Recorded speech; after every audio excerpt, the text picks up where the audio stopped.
spice up your life.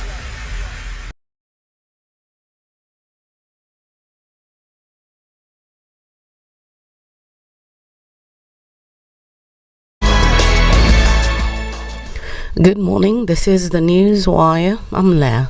Ubaga, outspoken politician Moses Kuria now says he'll never forgive former Deputy President Rigathi Gachagua for the crime of what he terms as eroding the Mount Kenya people's value and reducing their brand identity. Kuria, who serves as President William Ruto's senior economic advisor, accused Gachagua of going back on the promises the Kenya Kwanza administration made to the people during the campaign period. He intimated that Gachagua became too greedy for immediate power just 2 years into their reign at the expense of the people and even the government in which he served, thereby indirectly orchestrating his own impeachment and subsequent political downfall. I feel so ashamed. I feel so embarrassed to be associated with a community which says, unless it is you who is leading, see, at least you wait for 3 years or 4 years. Even the 5 years that's allowed within our democracy. But to be associated that I cannot be patient to wait, that is a serious erosion of the brand value of my community. And I will never forgive Rigathi Gachagua for that. Because this is a brand that we just salvaged from an unfair perception. While terming Gachagua's eventual removal from office by both houses of parliament as an own goal, Kuria said the former DP brought trouble upon himself when he allegedly started demeaning, insulting and blackmailing legislators. Time came, even though I had said I will not support that impeachment, when I was left at zero option. One, I'm not a member of parliament anymore. I used to be a member of parliament for 2 terms. Yeah? I'm not a member of parliament anymore. Even when I was minister, my impeaching authority was parliament. Yeah? When somebody goes out there and saying, by December, all of you will be dead men and women walking, is that very wise? Is that very wise? You know, those are people we need. Forget about good people, quality or whatever, because 2 things. One, we are the ones who campaign for those people. So if they are bad people, it is also our responsibility, because we went campaigning for them. Former Inspector General of Police Japheth Kome could be dragged through a landmark criminal trial for the acts of officers under his command who violently disrupted a doctor's peaceful protest in April last year. Members of the Kenya Medical Practitioners and Dentists Union were at the time demonstrating over delayed posting of medical interns and payment of fees for postgraduate students. KMPDU Secretary General Davji Atela suffered serious injuries as he led the strike as he was hit by a tear gas canister, sustaining deep cuts in the forehead. It's such acts that the High Court ruled Kome could be held criminally responsible for, while making reference to Atela's injuries. A Kakamega court has ordered the Marafiki Church to open the offices of United Kenya Rising, an educational aid organization, for 3 days to enable the organization serve students who are eligible for scholarships. Magistrate Vienna Mboko has given both parties 2 weeks to submit their statements before the case is listed for mention next month.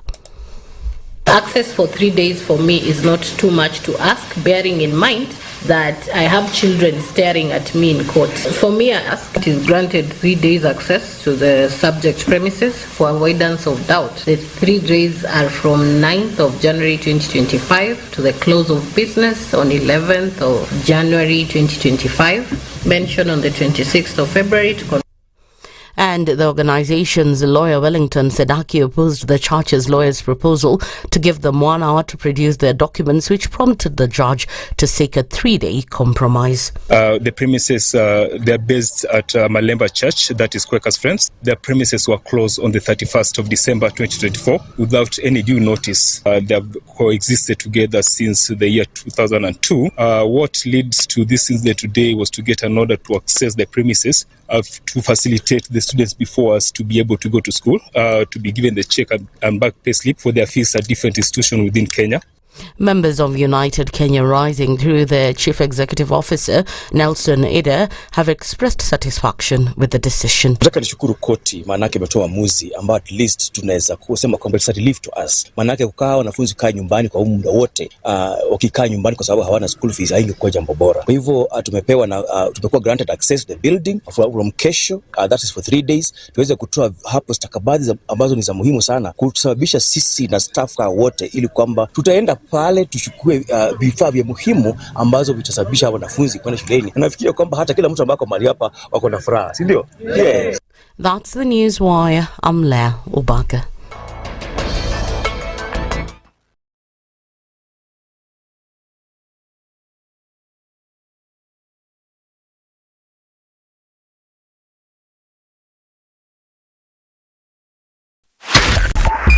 .5 SpiceFM, Kisumu. The following takes place from 6 a.m. to 10 a.m. every weekday on SpiceFM. Good morning, and I love your show. Thank you. Having come from a Kikuyu radio background, I migrated to Spice because of the content. I was born in a slum, but somehow I got a break in life. So sometimes when you see the sweating coming out because of the passion and whatever it is, behind the noise, there are people. And we share the same umbilical cord. It shouldn't be like that. I am so disappointed. We used to tell Honorable Raila Amolo Odinga that he's doing politics of conmanship. And even President Uhuru Kenyatta, serikali hii ndio iko na conmanship ya hali ya juu. You cannot promise people that you reduce tax, then you double. In politics, there is the issue of trust. For you to turn around and then stab the same people who gave you that trust, there is no other level of dishonesty. Na hii mambo utaona dunia tu. The Situation Room, Kenya's biggest conversation. The man who looks at a beautiful girl and doesn't talk to her will end up serving lunch at her wedding. Aya, City, do like that. My father has killed a mouse. Will he fail to kill a man? Ameua panya. Small mammal, big mammal. Mtu atamshinda. I mean, I don't understand. How are we comparison? I mean, you kill a mouse. What are they saying? What they're saying is, my father has killed a mouse. Will he fail to kill a man? Name, surprise. Someone's name. The name surprised you? No, the name is surprise. No, what am I saying? I'm from Nigeria, man. I met somebody called I Believe. So See? Your name is I Believe? Yes, my name is I Believe. But that's the short form. I said, excuse me? I said, yes, my name is I Believe. So what's the full name? I believe in the goodness of The Situation Room, Kenya's biggest conversation. If you go out of this country and come back the same person, then you have a problem. Buy land, 1 million. Put it there for 5 years. What's the purpose? It'll have increased in value. No, that's the thing. That's darkness. You know, that's an eclipse. You don't do that. I hope you don't believe that a hustler is a poor person, or that all hustlers are poor. I've seen that conversation. Tell us, who is a hustler? Who's a hustler? Hustler is a person who is making a living through hard work. Corruption in Kenya is a political accusation. The people who are actually corrupt are not pointed fingers at. Kenya is not free. Kenya imeshikwa na mateka. It's under siege. Have you seen that lodge on Nyeri Road? Very high fence. You can't even Windows sleep inside. up near the ceiling. Yes. And if you walk there at midnight, you see bats the size of cows. And when it rains, it doesn't rain on that building. Yes. When you're at All Saints and it's raining, it doesn't rain on that building. The things people will believe. The Situation Room, Kenya's biggest conversation. 3, 2. Everybody, welcome to Kenya's biggest conversation. Nyeri Latifa, Muga, Madam Du, nimesalamia wote sana. Tumepokea salamu, asante sana. Hapa Garissa, today the weather is very good, only that baridi inatupeleka mbio sana. So baridi ni degree ngapi hapo? Hata sijui, lakini madam tunakauka sana. If you want to follow the money trail, you've got to think like a thief to be able to catch that thief. A slap from a friend is better than a kiss from an enemy. You remember the kiss of Judas Iscariot? Iscariot. Yes. Is the one that imetuweka kwa hii mashida yote na mataabu. Kwa sababu of that kiss. Yet the slap of Jesus Christ, when he slapped those guys and walikuwa wanauza mboga ndani ya kanisa, took them to heaven. The Situation Room, Kenya's biggest conversation.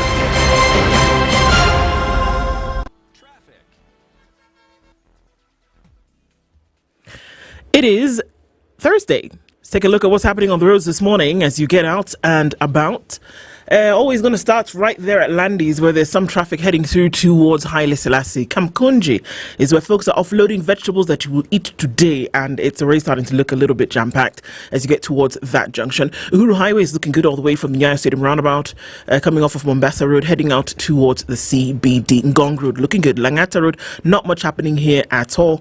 Mombasa Road, as you come out towards Cabana, is going to slow down just a little bit as folks are getting where they need to go. The interchange coming off of North Airport Road is not too clogged now, but we'll see how that opens up as we get into the morning. Let's take a quick look at the Thika Superhighway, point of reference right around the Pangani underpass. Nothing happening here either.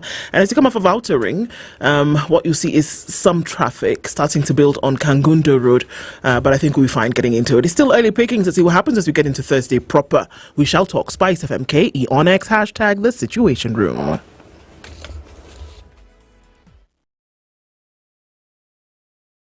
Mature, intelligent talk every morning. Spice up yourself.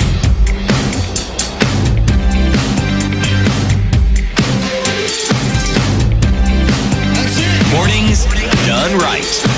94.4 Spice FM, Nairobi. Online, mobile, and on radio. Hola. Good morning. Coming into the morning, where are we? 11 minutes after 6 o'clock on this 9th day of January. January should learn to respect its mates. By this time in December, it was already the 25th. But January is still doing the thing and say, okay, I'm still going to, find my way slowly, and stay on the 9th. Good morning, Dennis Aseto. Good morning. How are you doing? Mimi. I'm very well, thank you. And you? I'm good. You're lying. I'm good. A little bit under the weather, but in Kofiti. The weather is here, and you are here. Under, yes. Why? Did it do that thing to you? Festive season, traveling kidogo, then Anopheles mosquitoes did that thing. Gave you a love bite? Yes. Ndo. Let me speak to you in my language, because then now you know that you really feel it. And I said, Ndo. Ndo is sorry. Oh. You know what happens is there was a group in the 70s. 1970s, I think into the 80s, called Osibisa. Osibisa? Yes, they sang some wonderful songs, and one of the songs was Welcome Home. This guy went home. And he was welcomed. Now the welcome is being manifest. Yeah. Don't worry. This mosquito's got nothing on you. Kapsa. So come out of it really quickly. Yeah. Siti, good morning. How are you? Very well, thank you. Yes. Did you do the thing? Just say yes. Yes. Good, man. Okay. The thing that you're referring to is what exactly? Just don't worry. Just be happy. Where? Did you see? People will pay for their sins. Sometimes they pay very quickly. Other times it's going to take a little minute. The principal of St. Anne's Secondary School that is on Jogoro decided that the best way for her to go about dealing with these girls who've traveled from across the country who are not able to complete their fees was to kick them out of school and have them camp. Not for leisure, but camp outside the gates in the bitter cold on Jogoro Road, because, some have travelled from Kisi, others have travelled from Mombasa, and they had fee arrears, and she decided the best way... And this is a government school? Yes. It's a public school. The best way to deal with this is for you to sleep outside, because I'm not going to have it. You have arrears, pay them. It took the intervention of the Makadara MP, George Aladwa, to come and say, come on, even if your brain is half...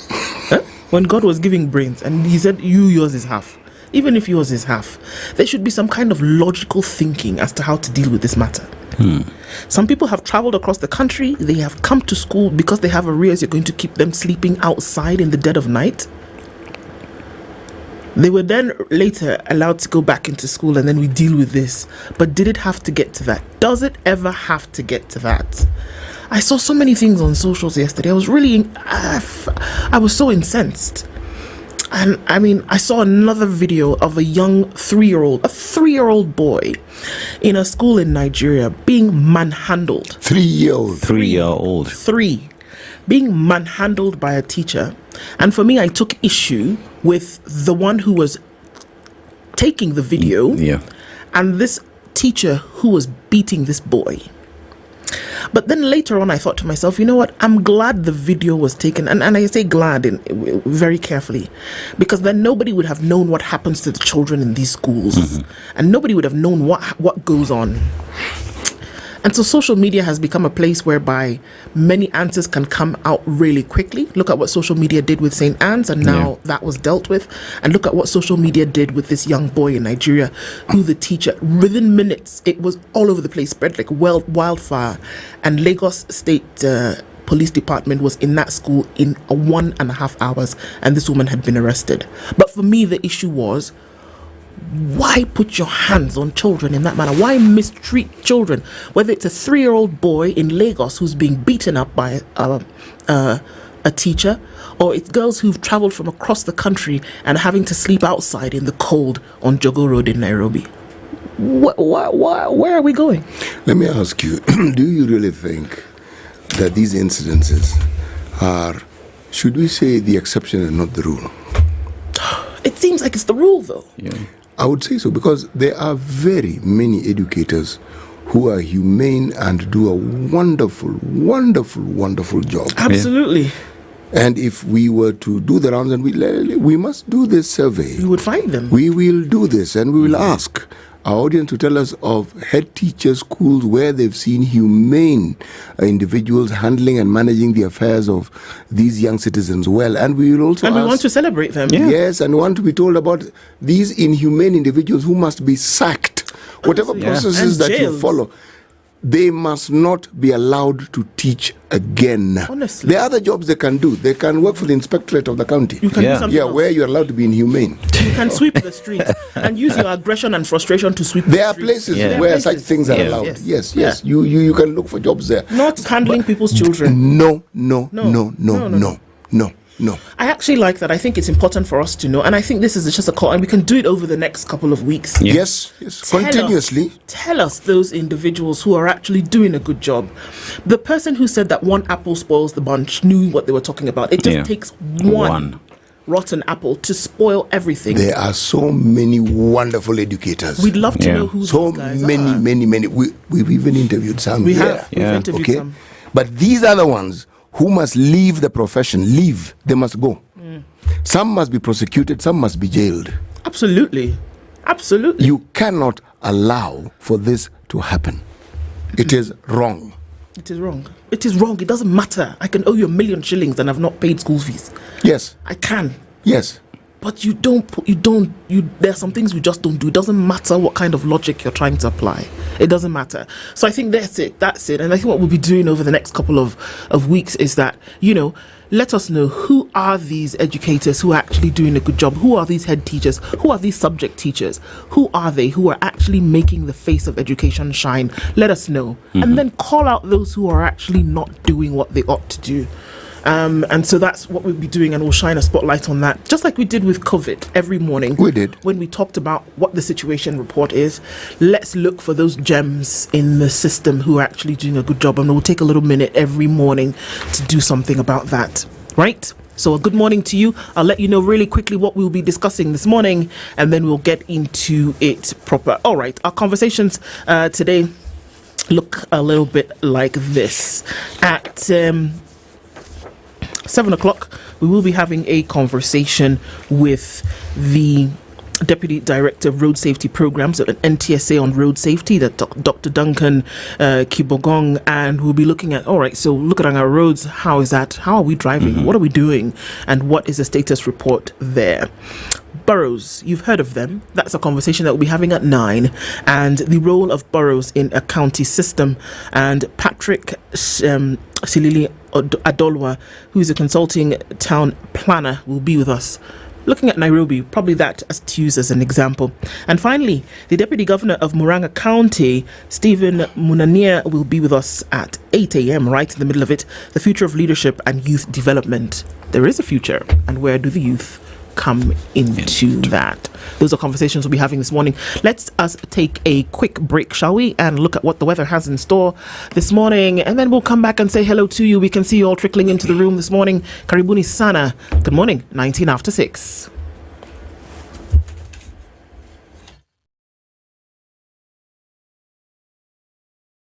This is the Situation Room, the only way to start your day.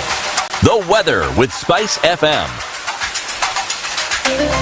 And the weather this morning, we start with Nairobi with the highs of 26 degrees and lows of 14 degrees. In Kakamega County, highs of 31 degrees and lows of 14 degrees. And to the lakeside city of Kisumu, highs of 30 degrees and lows of 20 degrees. And in Nyeri town, highs of 26 degrees and lows of 11 degrees. Now let's cross the borders. Let's go to Mogadishu, that is Somalia, highs of 30 degrees and lows of 23 degrees. In Addis Ababa, Ethiopia, highs of 24 degrees and lows of 10 degrees. And in Kampala, Uganda, highs of 28 degrees and lows of 18 degrees. And in Paris, France, highs of 7 degrees and lows of 4 degrees. In China, highs of 6 degrees and lows of negative 2 degrees. Pretty cold in China there, but that is the weather. These are Good Morning. Mature, intelligent talk every morning. Spice up yourself.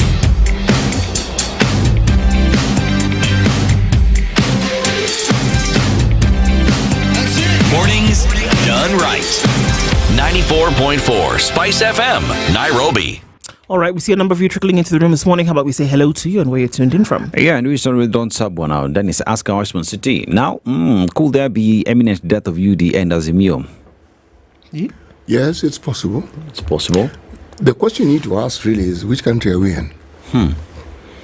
And if you answer that question, then is it possible in this country? Yes, it is possible. All right. We've seen things which we considered not possible becoming possible. So, yes, it is possible. It is possible. Whether it will happen is a completely different matter, but it is possible. All right, how are you in City? Kwa salama? Salama kabisa. Yes, Desmond Ortiz, good morning, Spice City. Do you remember those days when one would make a ball with polythene papers, Ajuala? And Yes. during playtime, the owner had friend, rules and regulations. And the football that went on there was profound. Every time you get to hurt your toe, but anyway, it is what it is. Chris Mauro, good morning. All Spices Ndu City at Kosalama Sana. Musi Els, good morning. Kenya, good morning to you. Now, good morning, Team Spice. You're doing a great work. Let the conversation continue. Asante Sana, be blessed. Now, King Dave Lubale, good morning. Strongest Spice ever. Now, Isaac Cherotich, good morning, Spices. Robinson Kisero from Hong Kong. The government has become so responsible, but it has lost sense of humanity to its citizens. We need to call them out for what they are. Now, Agola, bonjour. Okay, bonjour too. Yeah, in affordable housing project, houses built by Kenyans on public land, contractors are taking the lion's share. What's going on? That's my Prince Eric Award. Good morning, City, Ndu, and myself. Good morning to you. Dakins White, good morning to you.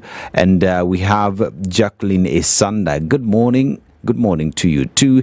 And Dangote Kilonzo, good morning. Ndu City and myself tuned in from Lower Lavington. And Pop D City asking to seek Philip Leakey from former MP Langada to draft her Swahili speeches. He attended the Duke of York Lenana School. City, makes sense, yeah? Familiarity. Jimmy Wekesa, good morning and Happy New Year. Good morning from Colchester, UK. A lot of things that we hear nowadays saddens. Society has a lot of problems. Now, King Dev Lubale, the worst case, you may find such women become stepmothers. That's according to that story from St. Anne's. Now, Robert Mbogo, good morning from Mombasa. Mombasa, kuko vipi joto? Kuko vipi tuambie. Douglas Kibogong, morning team, tuko salama sana. You are in Perth, it's exactly 11:18 a.m. We make your morning. Karibu sana and asante. Watching from Bonny Lake, and good morning, good people. Our teachers are good, but can definitely be better. That is Joe Mungai. Love the show. Listening from Likoni, Mombasa. Emmanuel Mundu, karibu sana. Samuel Wanje, good morning, Team Spice. Njoki Ndwiga, there is a government school that is charging parents to build class 9 classes. Questions: is it the parents' project or government? Please help us bring that up. Well, and gladly tuned in from Uganda. Abaria, Uganda, good morning to you too. Monena Chanel, good morning, Spice team. And finally, Murioki Kiama, good morning, Spice. Looking forward to a great show. Good focus on the unregulated education sector, including everybody who's joined us, terrestrial and listening to us online. Asanteni sana, karibuni. Karibuni kila mtu. All right, TT, our proverb today. Yes. We are still in the Republic of Kenya. Fanikio huzaa fanikio. Can see Dennis looking at me. Something gives birth to something. See, you got it. So, what is fanikio? Okay, hold on. Let me see from my language knowledge. It sounds like it has something to do with something that was done or made. You're right. Yeah? Okay. A development? Yes, it is. Development begets development. Yes. Yeah. Yes. You're just saying yes. Yes, because you're right. Because you're on the right trajectory, Okay. I'm not saying yes because I like saying yes. I'm saying yes because you are right. Okay, good deeds. You're giving meaning to it. Good deeds give birth to good deeds. Yes, Okay. success breeds success. Yes. Success and fanikio is okay. Fanikio is success. Success, yeah. Voilà. Okay. Success breeds success. Yes. True. Well, the headlines in today's papers may not surprise you, but let's tell you anyway. On the front page of the Standard today, new faces of impunity. Did you know that? In a striking disregard for court summons, Inspector General of Police Douglas Kanja and Directorate of Criminal Investigations Chief Mohammed Amin yesterday, for the second time, failed to appear before court to address chilling cases of mystery abductions, instead choosing to stick to a familiar script for law enforcers, and that script would be defiance. Justice Bahati Mwamuye says, when I issue orders and the same are not obeyed, it only leads to further contempt. It is unfair for those involved to disregard what is an urgent issue to the public and especially to the families of the victims. Justice Mwamuye went on to say, if the Inspector General of Police Douglas Kanja misses the third hearing date, I will have no option but to cite, convict and sentence him on the spot, not in procession, on the spot. He also went on to say, in respect to DCI boss Mohammed Amin, I will convict and invite him for mitigation before sentencing if he also fails to appear in court on the same date. There will be no further opportunity beyond the next hearing date set. Those are just the headlines. Ding, ding, ding, ding, ding, ding, ding, ding, ding, ding. Huh? Parents' uproar greets the release of KPSEA results, and you wonder why? We'll tell you that story specifically when we're also looking at KCSE results out anytime today as Ruto jets back. Allah, where did he go?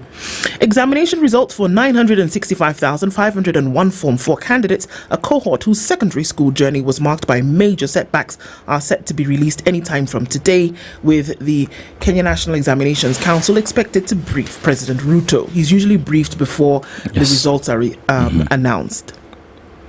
We deserve more than church visits, North Rift tells Ruto. President Ruto begins a 2-day tour of the North Rift on the back of murmurs about lack of development in a region witnessing rising frustration over unmet promises. They're saying, come on, you come to church, you do things, then you go away. No. You gave us, in terms of hope, a lot more.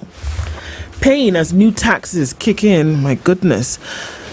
There was an earthquake in Tibet, a serious one, and 126 people killed in that deadly one. Okay, the Chan tournament comes up soon, and there's a billion shillings up for grabs in that tournament. Go ahead. Yeah, now Daily Nation. Spark in the middle of the paper. Inside Ruto's plan to tame Gachagua. Now, Deputy President Kithure Kindiki has planned a series of meetings with various stakeholders in Mount Kenya to try to pacify the region amid growing discontent with the Kenya Kwanza regime. Now, Professor Kindiki has also been tasked with overseeing tea and coffee reforms. These are things that the former Deputy President was handling, that is Gachagua, and a task that was being handled by Gachagua before he was ousted. Now Wednesday, he met stakeholders on approaches to opening up new export markets for Kenyan tea. Now, President William Ruto has also embarked on a 5-pronged strategy to neutralize his former deputy Rigathi Gachagua and regain his reigning grip on the vote-rich Mount Kenya region from his recent rapprochement with his former boss Uhuru Kenyatta to winning the support of controversial ex-Mungiki leader Maina. Dr. Ruto is not leaving anything to chance. And drug mule Mainaro escaped from Malaysian hangman's news. There is that story there on crime and why varsity students are in limbo ahead of new semester. University students across the country face an uncertain start to the new academic term due to confusion and delays related to their funding. Remember the university funding model? That is not working? Yes. New education calendar is there, and KRA goes after Morara Kebaso over tax evasion. Now, taxman accuses political activist of allegedly failing to file returns on 186 million shillings made in sales by his business over the last 3 years. So, question is, where have you been for the last 3 years? Okay. Bigger question is if he was not a political activist in the manner in which he was, would they be coming after him for that tax? But okay, all in speculation, I guess. Yeah. Sweetie, CT. Let's look at the Business Daily. Fuel subsidy status audit report due this month in IMF deal. The Auditor General's office is expected to publish a comprehensive audit on Kenya's fuel subsidy status by the end of this month as part of a budgetary support deal the country has with the IMF. Okay? Stanbic officer faces arrest in South Sudan airline crash dispute. What on earth are we talking about? Well, there was a problem over millions of shillings deposited in the airline's bank account in South Sudan. That is the Stanbic Bank's account. And unfortunately, this particular money was later reversed, and questions are being asked. And the person who is in charge, the country head that was heading the bank in that country, has been told, please come and explain and tell us how and why. Okay? Right. NSE investor wealth at 2-year high at 2 trillion. Investor wealth in the Nairobi Securities Exchange has climbed to a 2-year high of 2.025 trillion shillings as multiple stocks continue trading at near annual highs in an increasingly bullish market. Okay? Those who understand will understand. Those like me who don't understand won't understand. But we are being told people are spending more money on these things. Okay. Yeah, that's why we're at 2 trillion. Okay. Okay. UAE now Kenya's second top export market on fuel orders. Earnings from goods sold to the oil-rich country more than doubled. Nairobi's status as a regional aviation hub is growing. So what happens? UAE sell us aviation fuel. Us, we sell them the things that we sell them. And the result of this is Kenya's earnings from goods sold to the oil-rich country more than doubled in the 9 months ended September 2024 to 86.89 billion compared to 39.72 billion a year earlier. Data collated by the Kenya National Bureau of Statistics shows the 108.78% jump catapult the Middle East's second largest economy to become Kenya's largest goods exporting destination. Okay? Then there is an interesting story about investment. The gentleman called Karauri, okay? One of the holders of the key shareholders of the betting firm Support Pesa. Support Pesa. Yes. Ronald Karauri has partnered with others to enter the general insurance business, focusing on public service vehicles that have resulted in losses for many insurers. These are the stories emanating from the Business Daily. Now, in the Star, top right-hand corner in Till Green, how impeached Gachagua could hold sway on Ruto's re-election chances. This is the story on page 2. It says former DP statistics are now unorthodox yet effective, says the book. Okay? Yes. There is a newly published analytical book. It says, the book regarding Gachagua and political betrayal says Gachagua has strategically singled out, waxing out the anger in Mount Kenya to dim re-election chances for President William Ruto and also boost his ratings. Well, this is politics doing what politics does. Then there's a story on page 20. It's an interesting one. The gentleman by the name of Nick Korir. Nick Korir is a reverend. Yes, he is a pastor. Nairobi Chapel, okay? Yes. He did a thingamajig around Africa, motorbike riding, okay? He didn't walk, he motorbike rode.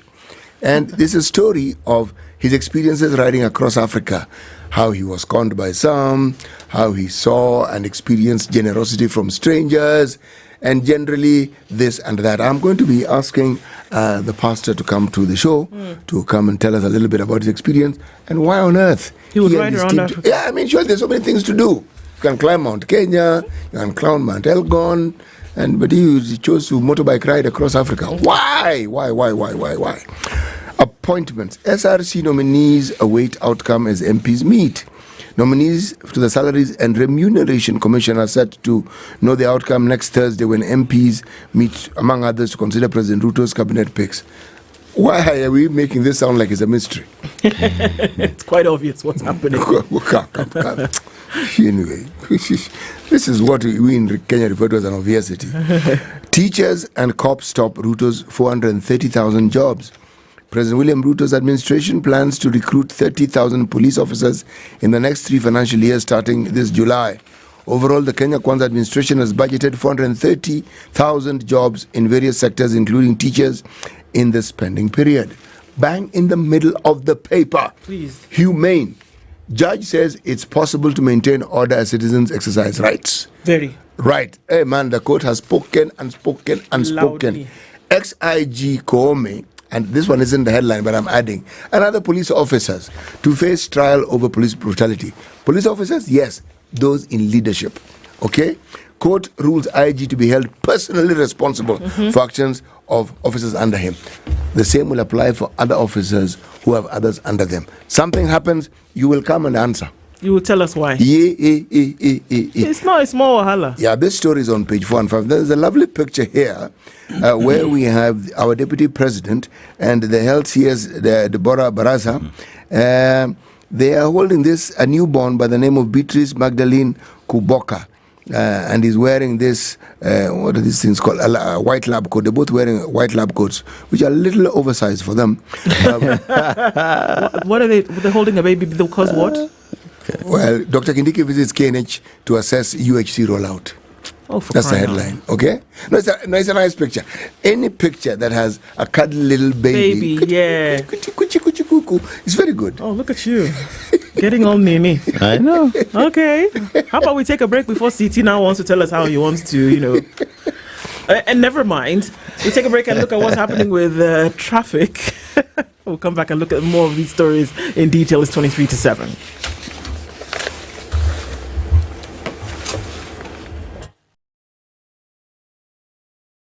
This is the Situation Room, the only way to start your day. Are you a young person looking to unlock your potential? Are you ready to take the future in your hands? If so, then listen up. KCB to Jejiri is the plan. It's designed to empower young people like you, develop skills and knowledge you need to succeed in life. KCB to Jejiri combines vocational skills training, business development training, access to finance and business mentorship, preparing youth for jobs, entrepreneurship and wealth creation. Don't be left out. Visit kcbgroup.com/foundation to learn more.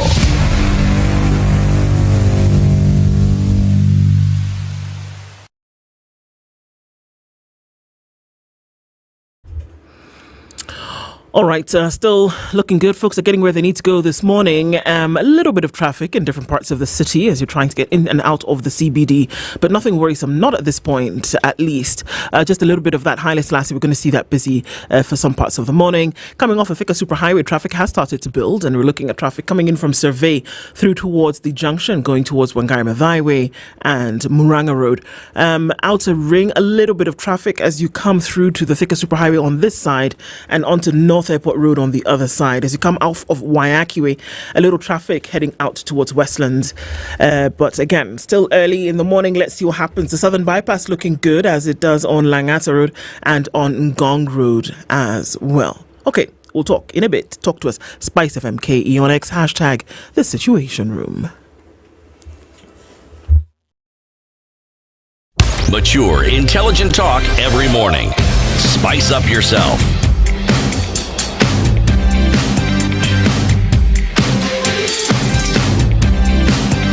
Mornings done right. 94.4 Spice FM, Nairobi. Details of the story, new faces of impunity. We do know that this is the second call by the courts for IG of Police Douglas Kanja and Directorate of Criminal Investigations Chief Mohammed Amin to appear before court and explain to the court, because there were petitions that rose, right? Mm-hmm. And explain to the court, number one, where are these missing people? And if you do not know, how far have you gone in terms of investigations to find out what has happened to them and their whereabouts? For those who had been abducted and released, do you know what happened? If you don't, why don't you? Essentially, come and give us a status report on this thing. They were supposed to appear in court before Justice Bahati Mwamuye to explain this, and they failed to appear yesterday. I'm not surprised that they failed to appear, but that's interesting because the page before that talks about families in agony as four abducted Mlolongo friends remain missing. A mother is standing there with a picture of her son. They do not know where he is, and he's among the 80 plus. But now, the story, impunity on display as police bosses ignore court summons. In a striking display of defiance against the rule of law, Inspector General of Police Douglas Kanja and Directorate of Criminal Investigations DCI Mohammed Amin failed to appear before the High Court to address the chilling cases of 7 youth abducted in December 2024. Now, in spite of intense public interest in the fate of abductees, including those released and those still missing, the two top security officials opted to skip a critical court session. Did they give reasons as to why? Of course not. This has raised serious questions about the government's commitment to accountability and respect of the rule of law.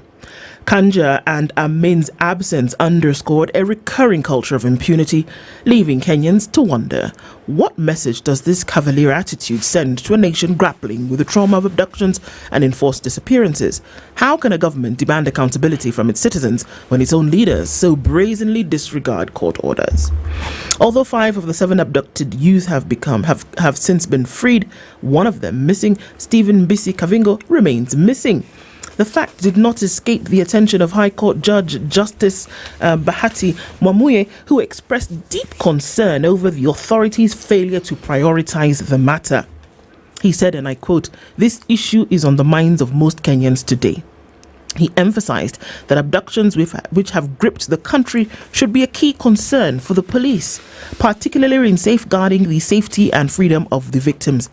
And he said, when I issue orders and they are not obeyed, it only leads to further contempt. It is unfair for those in public office. Rather, it is unfair to discard what is an urgent public issue, especially for the families of the victims, taking into consideration what is going through their minds right now. Justice Mwamuye singled out Miss Stacey Mutua, the sister of the missing Steve Mbisi Kavingo, who attended court with the hope of receiving answers. I have thought about Miss Mutua and her family. I have also asked, what is the priority here? Surely their pain and the search of answers deserves more urgency. The judge gave Kanja and Amin a final chance to appear in court on January 27. Bets are up as to whether they will show up. warning that failure to comply would result in their immediate imprisonment for contempt of court. So it's not that you fail to come today and then we'll see what to do. No. If you don't appear on that 27th of January, you will be sentenced right there and then. If the Inspector General of Police, Douglas Kanja, misses the third hearing, I will have no option but to cite, convict and sentence him on the spot. Regarding the DCI director, the judge added, if Mohammed Amin also fails to appear, I will convict him, invite him to mitigate and proceed to sentencing. There will be no further opportunities beyond the next hearing date. Kanja and Admin's lawyer, Paul Nyamodi, argued that the officials were unable to attend court session due to an urgent security matter requiring their attention. Hapando to go.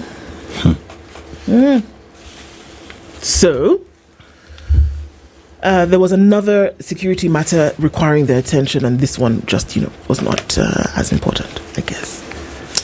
Yeah. Okay. In everything that is done, every action that is taken sets in motion other issues that previously had perhaps not been in motion. When you disregard the law, you are setting certain activities into motion. Yep. And the consequences usually come home, and usually in a manner that perhaps may not be advantageous to the person who set it in motion. But it does come home. It does. See, as you were speaking, I was thinking of a time when we had a single party, and we had a constitution that allowed those in authority to detain people. People weren't abducted, you were detained. You were detained. The law allowed for it. And the strange thing about it, when I spoke to some people who had been detained, is that you were detained because at the point in time it was thought you were a threat. Now, what could easily happen, they could forget that you could actually be forgotten. It's not that they wanted you to stay for a long time. No, you could be forgotten. Others were kept there deliberately because it was felt these people are a threat. Now, we did away with that. But the question that has always arose was, is it that they were intolerant to criticism, or they were intolerant to alternative views, or is it that they simply were safeguarding the citizens, or they were looking after the interests of the nation? Because the conversation is that it is for purposes of ensuring the security of the nation. So, this security, what is it? And if there's a threat, what actually is this threat? Now, we have a new constitution. If there's such a threat, you take the matter to court. Yes. Let the adjudicator of such matters, our courts, determine what it is that should be done with a case such as the one that you have in mind. And Siti, you see, as we're having this discussion, lest we forget that the police are the protectors of the law. They are there to make sure that they uphold law and order. A court order is a law that you're supposed to respect. If they are the very same people who are disrespecting court orders, leaves a lot of questions as to why would another Kenyan just respect court orders if the people who are there to protect the law? Do we know how serious this thing is? Yeah. Do we actually know how serious this thing is? When we talk about governance of a nation, and we talk about the three arms of government, one being the executive, the other being the legislature, the third being the judiciary. This is a process of the judiciary, an arm of government that upholds the law. So when you're saying that certain things ought to be done, it is governance at play. Yes. So you cannot tell me that you're a law-abiding citizen who's tasked with the responsibility of securing the citizenry of this country, and that you choose not to abide by the law. There's a problem here. Yeah. So one must ask, when you're talking about security for Kenyans, and this falls right smack in the middle of your mandate, and you have no answer, and what you do is that you look at the thing and you say, okay, well, how about you sit over there in the corner? There's something else that I need to. So what did I tell you guys? Somebody doesn't have to open their mouth and tell you that they don't care about you. Yes. You will see from their behavior. What are they telling you? That these Kenyans who are missing, it's not really important. Yes. We have other things. They even said it. Their lawyer showed up and said, well, they have pressing security matters. What more pressing security matter do you have to attend to than for the safeguarding of the citizenry of the country for whom you've been given a job to do? One must ask the question. One has to ask the question, what is it that you're doing? Come and answer. The judge himself said, look at the families of the people who are asking where their people are. They're sitting here waiting for answers. So we go back to the question. There's a gentleman who calls here every time and asks us, you guys, value. What value do you place on human life? And when you're able to answer that question, you see all these things that we complain about every day? You will get the answer. The gentleman is called Mohammed. What value do you place on life? And what is the moral value that we have? And he talks about the decadence of the moral value. You know, we're talking about schools, we're talking about public property, and we're talking about a 2,000 pupil enrollment in a school that is 1 acre. That school compound did not begin as an acre. The disregard for the law has manifestations. Public property is taken. We call it land grabbing. Okay? When matters get to court, it is therefore assumed that it will be adjudicated properly. And then we hear conversations of corruption within the judiciary. Then we hear of corruption within the police force. Then we hear of a parliament that has been captured. And then we hear of an executive that wants to actually run roughshod against everything and the independence of the other arms of government. Now, when that picture is painted, every time you wonder what on earth is being talked about, anything that you consider untoward that is happening in this country often arises from these very things. When what is supposed to be done isn't done by those who are supposed to do it, then we have these outcomes, which are difficult, things which happen, and you have difficulties explaining, forget explaining, even understanding as to why it is this happened. Our courts, however, have done a thing. If you look at the Star on page 5, relief for protesters as judge strikes blow for human rights. There's a justice by the name of Jairus Nga. He said that he agreed with the human rights lobbies led by Katiba Institute that had sued the Inspector General of Police over last year's handling of doctors' protests. And they said that the IG he ruled will be accountable for any acts of omission by officers under his command and personally held liable for any infringement on the rights of demonstrators.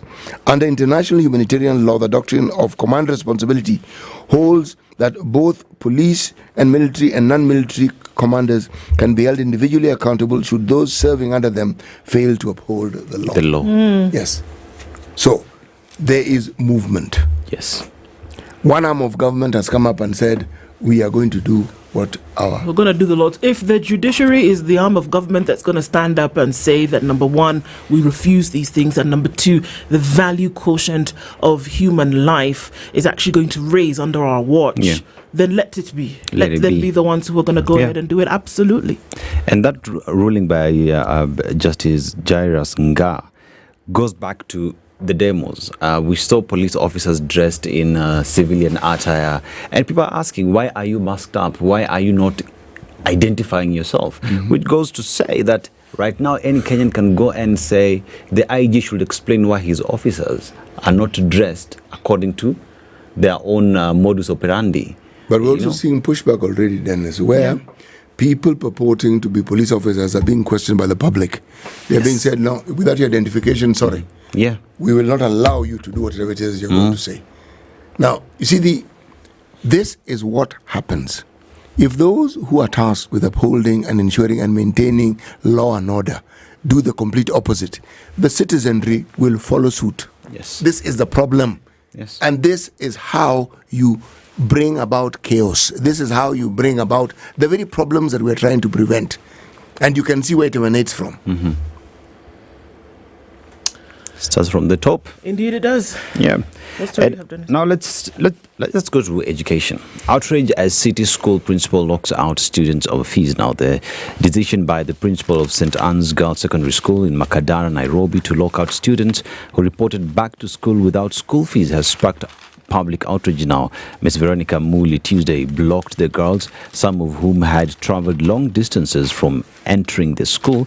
The affected learners camped outside the school gate until 9 p.m. One of the parents who witnessed the scenario said that the students arrived early in the afternoon before the 4 p.m. deadline, but because of arrears, they were denied entry. You know something? We spoke about this earlier in the morning. Yeah.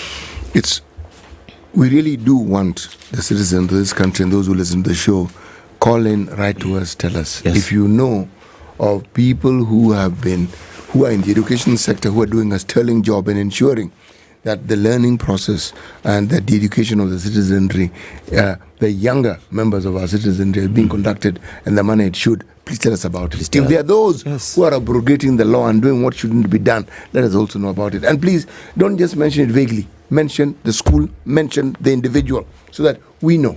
We want to know. Absolutely. We want to know. Okay, so let's talk about results. We're still on education. It's a story it's making. It's grabbing the headlines. So KPSEA results announced yesterday in part. And when I say in part, there are folks who may not have gotten what it is that they're looking for. Just really quickly, if I can find page 8, usually comes after page 8 of the Standard. Usually comes after page 7. Yeah. Voila. All right, here we are. Parents raise concerns over quiet release of KPSEA results. They kind of, just made their way into the public arena, and parents saying, what's going on? The Kenya National Examination Council announced the release of KPSEA results through its X platform. By yesterday evening, several parents and school heads were unaware that the results were out. A section of parents across the country has criticized the Ministry of Education over what they described as a quiet release of 2024 Kenya Primary School Education Assessment, which is what KPSEA is. So by yesterday evening, some parents and school heads were unaware that the results had been released and were accessible through a portal provided by the ministry. Now, before I go on, so this KPSEA results, this assessment is what is taken in grade 6 now under the CBC. It is a transition year. Grade 6 is a transition year in this curriculum.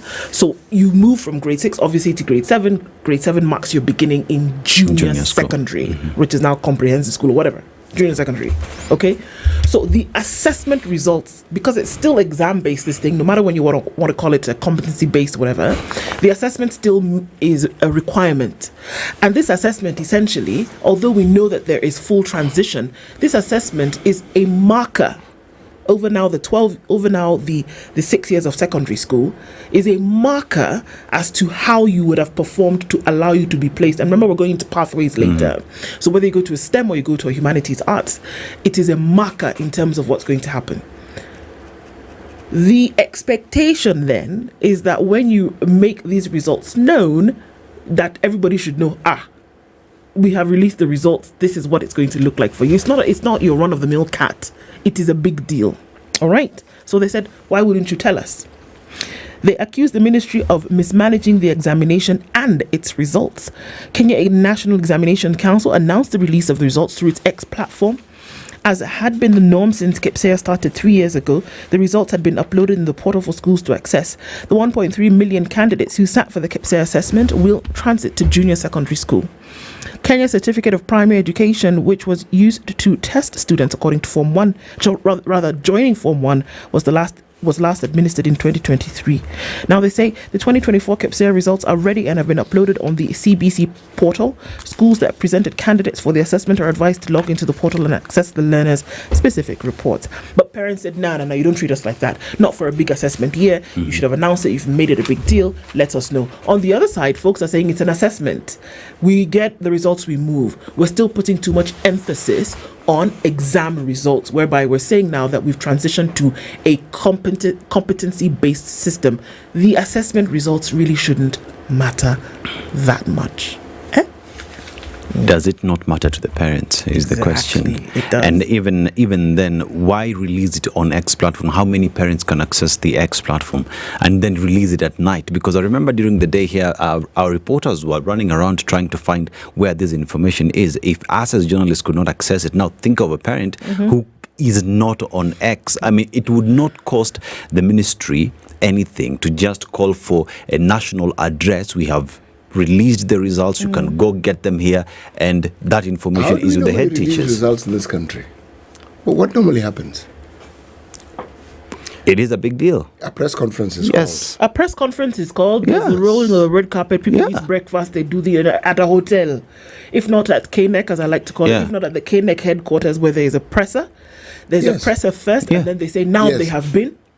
That's how it's done. Yes. So we know, and then details follow, and we're told you can access it here, you can access it here. Yeah. What happened this time?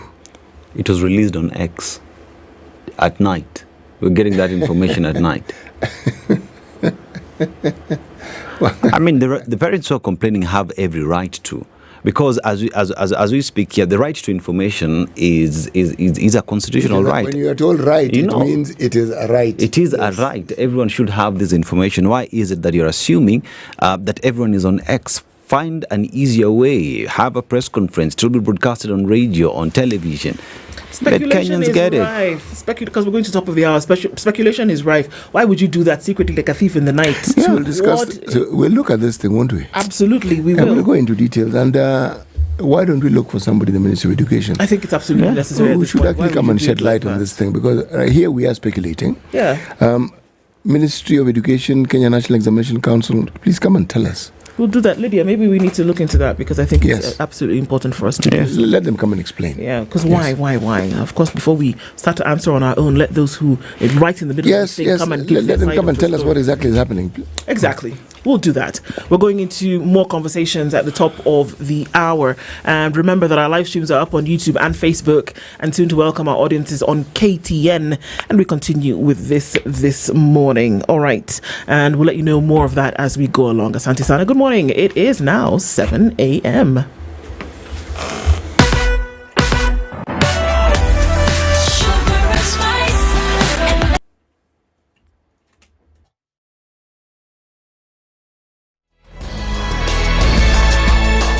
Good morning, this is the news wire. I'm Leah Hubanka. The Kenya National Examinations Council is likely to announce the 2024 KCSE results either today or tomorrow. Earlier, Basic Education PS Belio Kipsang said the announcement was delayed in order to accurately verify the results of over 960,000 students who sat the exam. The PS also said that the results will be out within 10 days, adding that there is no point for Kenyans to worry as the second week of January has not lapsed. This comes a day after NEC officially released the 2024 KPSE results. The results are now accessible through the competency-based assessment portal. Kenya and Angola will work together to ensure Kenya Airways resumes direct flights to Luanda, Angola, beginning March this year. This was announced after a meeting between the President of Kenya, William Ruto, as well as Angola's President in Luanda, marking a significant step in strengthening diplomatic and economic ties between the two nations. Additionally, Angola will work towards waiving visa requirements for Kenyans visiting the country, reciprocating Kenya's earlier gesture. The two leaders also discussed pertinent issues in the Africa continent, including peace in the Great Lakes region, institutional reforms of the African Union, and the elections of the chairperson of the African Union Commission set for next month. The Kenya Revenue Authority is probing political activist Morara Kebaso over his alleged failure to file tax returns on 186 million income generated by 5 of his businesses since 2022. These companies include Buckton Security Limited, Morara Properties Limited, also known as Blacksmith Morara Limited, Luka Fashion, Morara Home Furniture, and Agro Digital Enterprise. Morara was informed of the investigation through a notice from the taxman, which indicated that his businesses have either been reporting no income or failing to submit tax returns despite owning properties, business ventures, and other assets. And a 46-year-old woman is nursing serious injuries after she was doused with kerosene and set on fire yesterday morning. The mother of 4 allegedly suffered the violence at the hands of her alleged lover. Her sister said the two had a disagreement after the man demanded food at dawn. The victim was hosting her lover in a 2-roomed rental house in Murang'a County that she also shared with her sister. Sasa penye alikuja aliitisha chakula, dadangu akamwambia hatukupika usiku. Sasa ndio akaanza kusema sasa naye atalipisa kisasi. Ndio akaingia na huko ndani akachukua mafuta. Akakuja akamwagilia dada yangu. Hiyo dada yangu akaniambia angalia huyu amenimwagilia mafuta. Nikamwambia si utoke. Kabla akuje kwangu alikuwa amempiga kiberiti na akamwagilia akamtupia hiyo mshare. Nikafungua dirisha akaenda kupanda juu nikamrusha na huko nje ndio tukatoka. Kukimbia tukapiga duru watu wakakuja wakamumwagilia maji. Tunaomba usaidizi mtusaidie tu. Mwenyewe alifanya hiyo kitendo achukuliwe hatua kubwa sana. Mtu anakuambia anakuwa wewe unakaa pale. Anakuambia mara ya kwanza wewe tena unakaa hapa kama mjinga. Na kuomba tu ukisikia mwanaume amekwambia nitakuwa na nijue. Heri utoroke uende ukasolve problem nje kuliko kukaa pale mpaka kitendo itendeke. And finally, outspoken politician Moses Kuria now says he'll never forgive former Deputy President Rigathi Gachagua for the crime of what he terms as eroding the Mount Kenya people's value and reducing their brand identity. Kuria, who serves as President William Ruto's senior economic advisor, accused Gachagua of going back on the promises the Kenya Kwanza administration made to the people during the campaign period. I feel so ashamed. I feel so embarrassed to be associated with a community which says, unless it is you who is leading, see, at least you wait for 3 years or 4 years, even the 5 years that's allowed within our democracy. But to be associated that I cannot be patient to wait, that is a serious erosion of the brand value of my community. And I will never forgive Rigathi Gachagua for that. Because this is a brand that we just salvaged from an unfair perception. That's the news wire. I'm Leah Ubaga.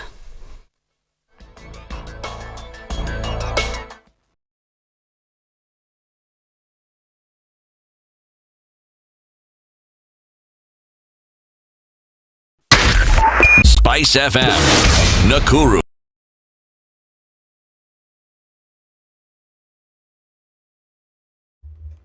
All right, what are we doing at a few minutes past 7 o'clock, and traffic is actually starting to build now. Kangunda Road is looking a bit messy as you get towards that Outer Ring Junction. Some of that traffic on Outer Ring is going to spill over towards Manyanja Road and then touching on Jogo Road after that. So, there's some outlets for that traffic that has built up. North Airport Road will see some more traffic as we get into it this morning, heading towards the Cabanas interchange. And as you come off the Eastern Bypass, past the AP Training College, we're just already seeing that it has slowed down significantly. As you come on to Haile Selassie, and that's that right around the Kamkunji Junction, there is some in and outbound traffic, and it will get a little bit more as we get into it this Thursday. On the Thika Superhighway, traffic was coming in from the Outer Ring Junction. It's flowing smoothly in from Kasarani out towards Garden City, and then onto the Thika Superhighway where it's going to clog up just around the Pangani Underpass. And then coming off of Wayaki Way, coming through towards Westland, traffic is also starting to build. But for now, it's moving. We're not looking at any clog-ups just yet, but we're here for it just in case. Not in an excited manner, but of course to let you know what's going on so we can keep things moving this morning. Let's talk on SpiceFM, KE on X, hashtag the Situation Room. Mature, intelligent talk every morning. Spice up yourself.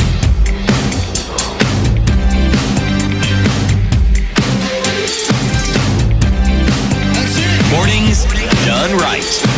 94.4 Spice FM, Nairobi. Good morning at 6 minutes after 7 o'clock. Welcome to the second hour of Kenya's biggest conversation this morning. CT Muga Okoh and Dennis Aseto here with you this morning, getting into necessary conversations this hour. Our guest for this hour is already seated and he's been here before, but today we're looking at NTSA on road safety. Dr. Duncan Kibagong is the Deputy Director of Road Safety Programs at the National Transport Association. Sorry, I just lost my voice there. And coming back into it. So, Karibu Sana, and welcome to the hot seat of the Situation Room once again. Yes. There are many things happening in the country at the same time. Yes. And yesterday we had a conversation with a young woman who went into a program that basically helped her connect her skill and talent with opportunity. Yes. And Dennis is going to tell us a little bit about that. We just want to let you know some of the things that are happening in addition to what you do as well. Yeah, and when you talk about youth unemployment in the country, I mean, it is a problem because we realize that over 1 million young people get into the labor market each and every year. City, as we talk about these youth that get into this labor market, it is a problem. The government says it's a problem, but KCB says we see the problem, but we need to act on that. Therefore, City KCB to Giajiri Foundation comes to solve all these problems by making sure that they upskill, give these young people the skills for them to be able to get their businesses going. You know, the story about the Giajiri program is bigger than even people think, because it doesn't just look at the sectors that we refer to as TVET. No.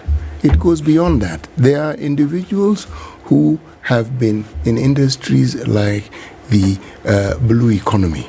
There are people who have been in the business of automotive engineering.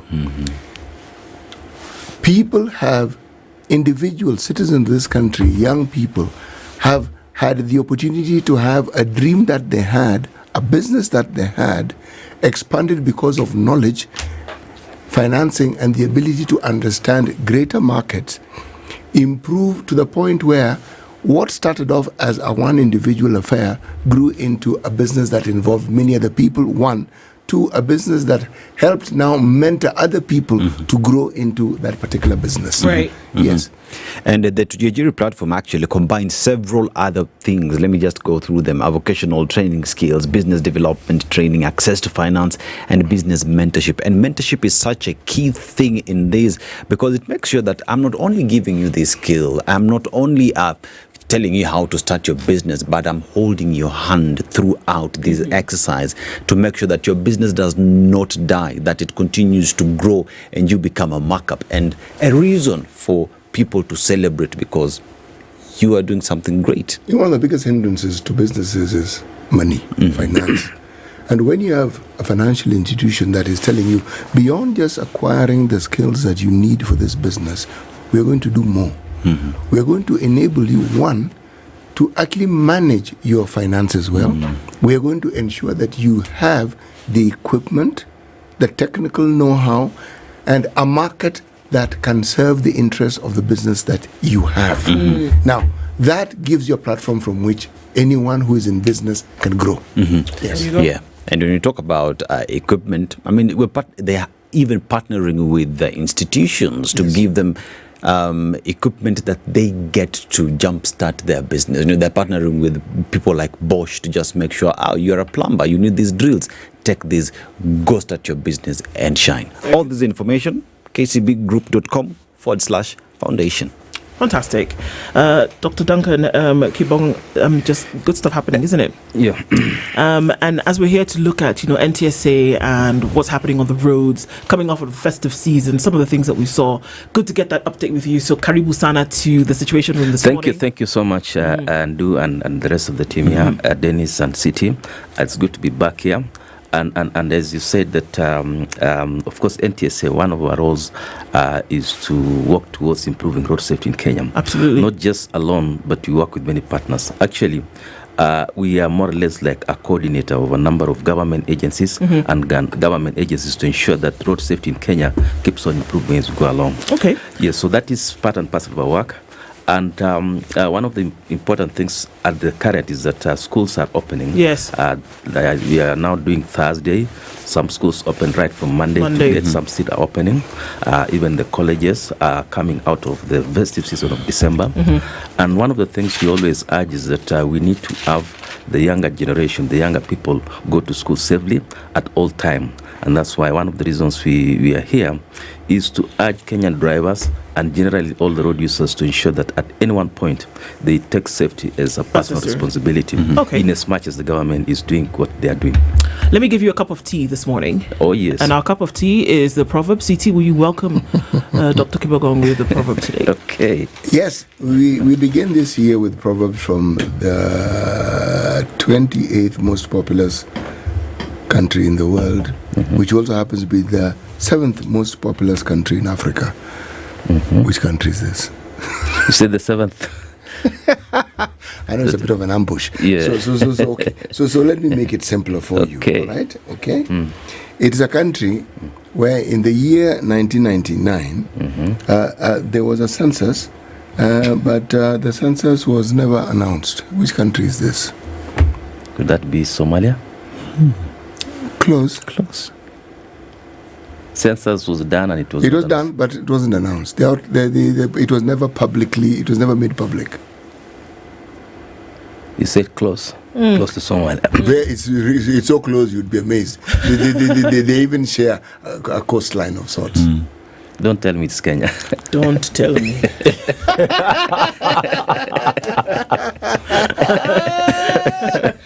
I will not tell you because you have told me.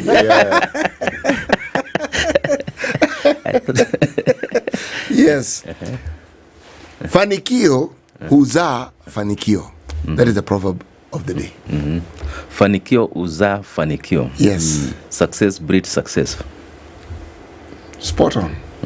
Spot on. Yes. Success does breed success. Yes. All right. Okay. So this is interesting because a lot of people traveled over the holiday. Yes. Coming into the festive season and then starting into the new year. Yes. And this is coming off of a time where NTSA was not on the roads, right? Yes. The green vehicles that we saw at some point then were removed and said, okay, we're going to take that off the roads, and then but then we did see the calls for safety start to pick up again, and we see that more and more during the festive period. But from what you've said in your introduction this morning is that regardless of the period, the promotion of safety on the roads is something that NTSA has picked up on as as an integrating body between several government departments, institutions. Yes. So just give us an update of what's happening, and then why did we see in certain parts also that NTSA at least promoting that safety on roads outside of Nairobi and in different parts of the country over this December season? Yes, thank you so much. As you said that we are the lead agency on matters of road safety, and our role even as stated in the NTSA Act and related regulations is that we coordinate all actors on matters of road safety.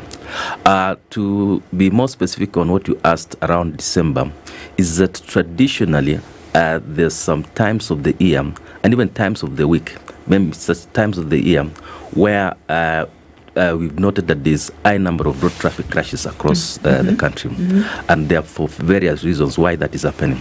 And that's why during December, this particular December which has just ended and spilling over into the January, is that we've noted a high number of crashes, just like it has been happening in the past.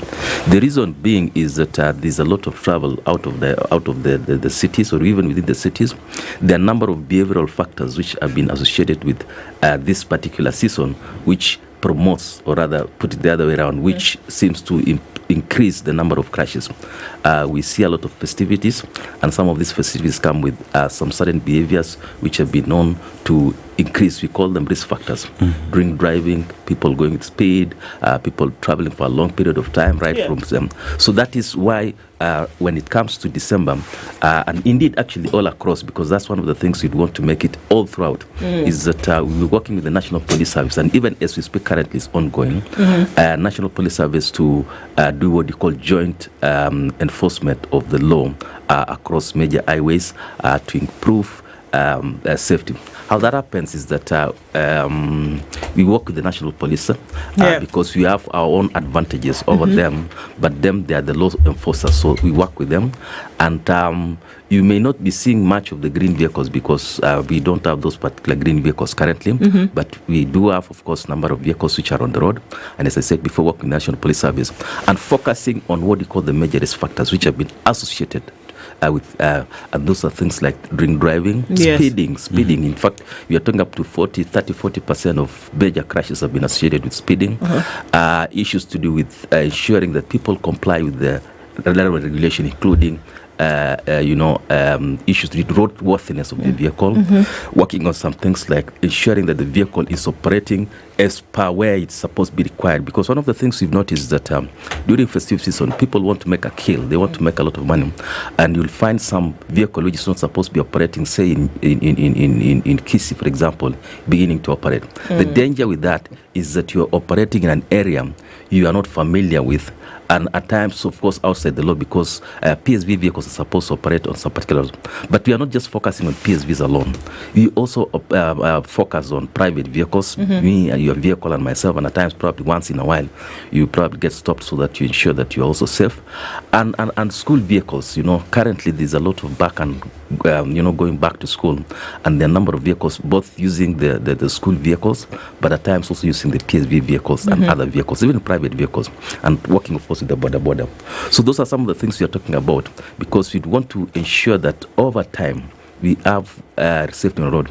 As a matter of fact, I think I need to bring to the attention of your viewers is that the President of the Republic of Kenya, April last year, did launch what they call the National Road Safety Action Plan, which is Kenya's blueprint to work towards reducing fatalities by 50% by the year 2030.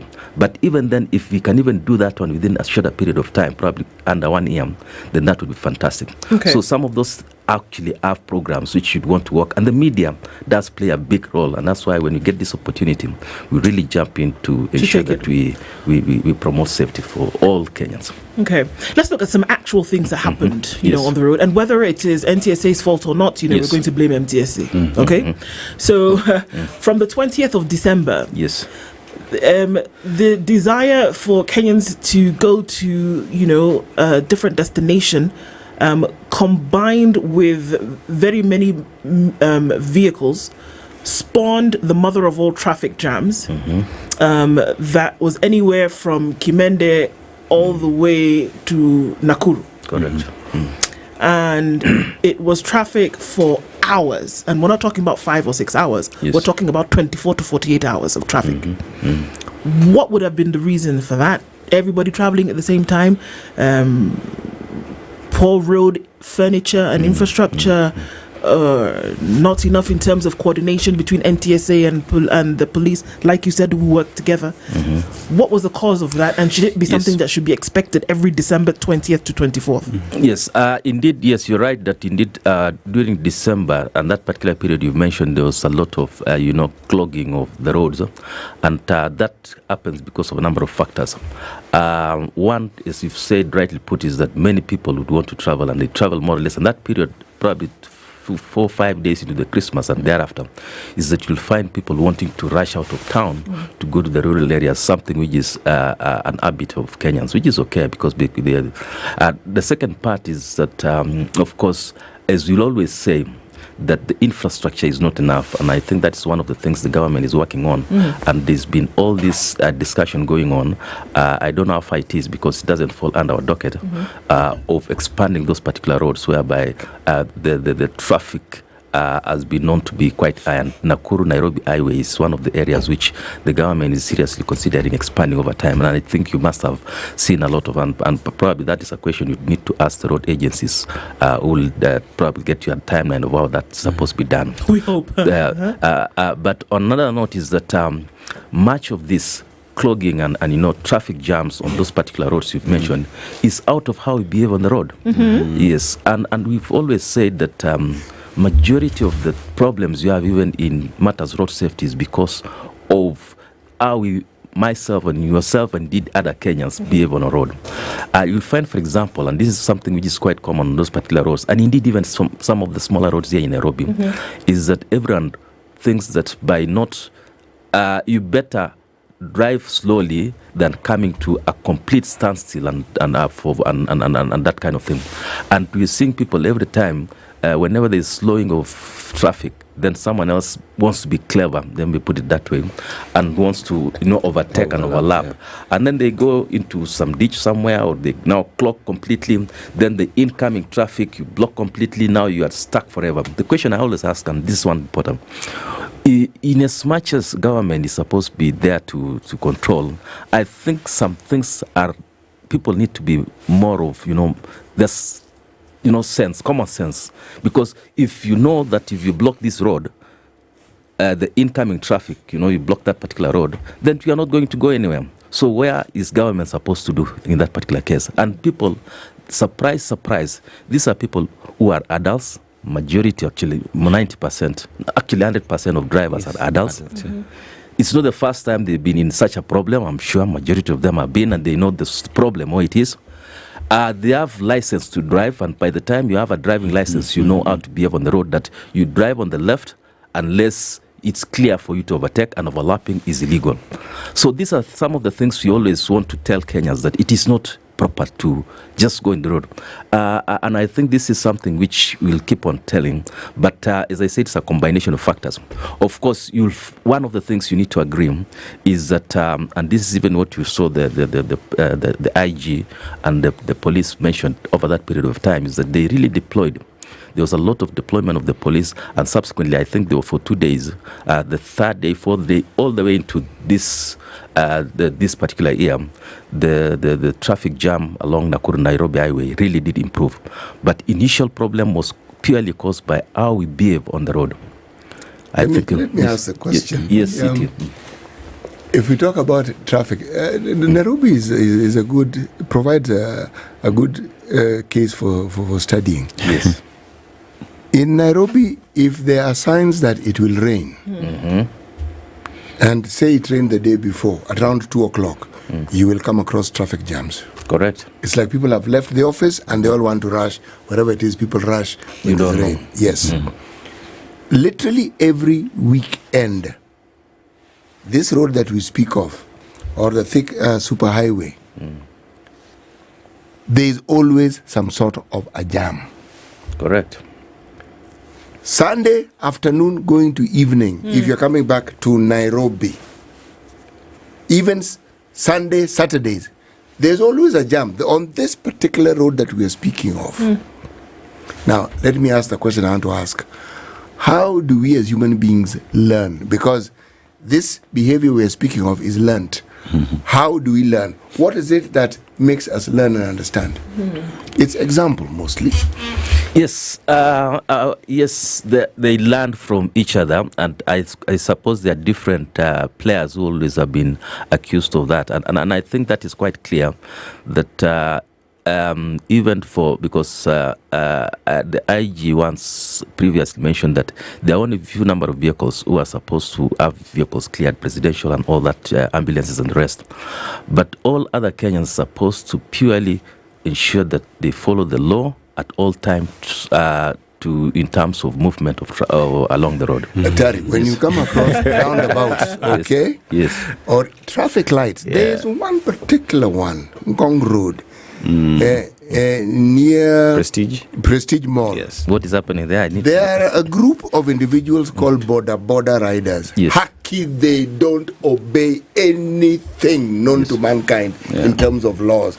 And even when they are police, they simply move as and how they see it is.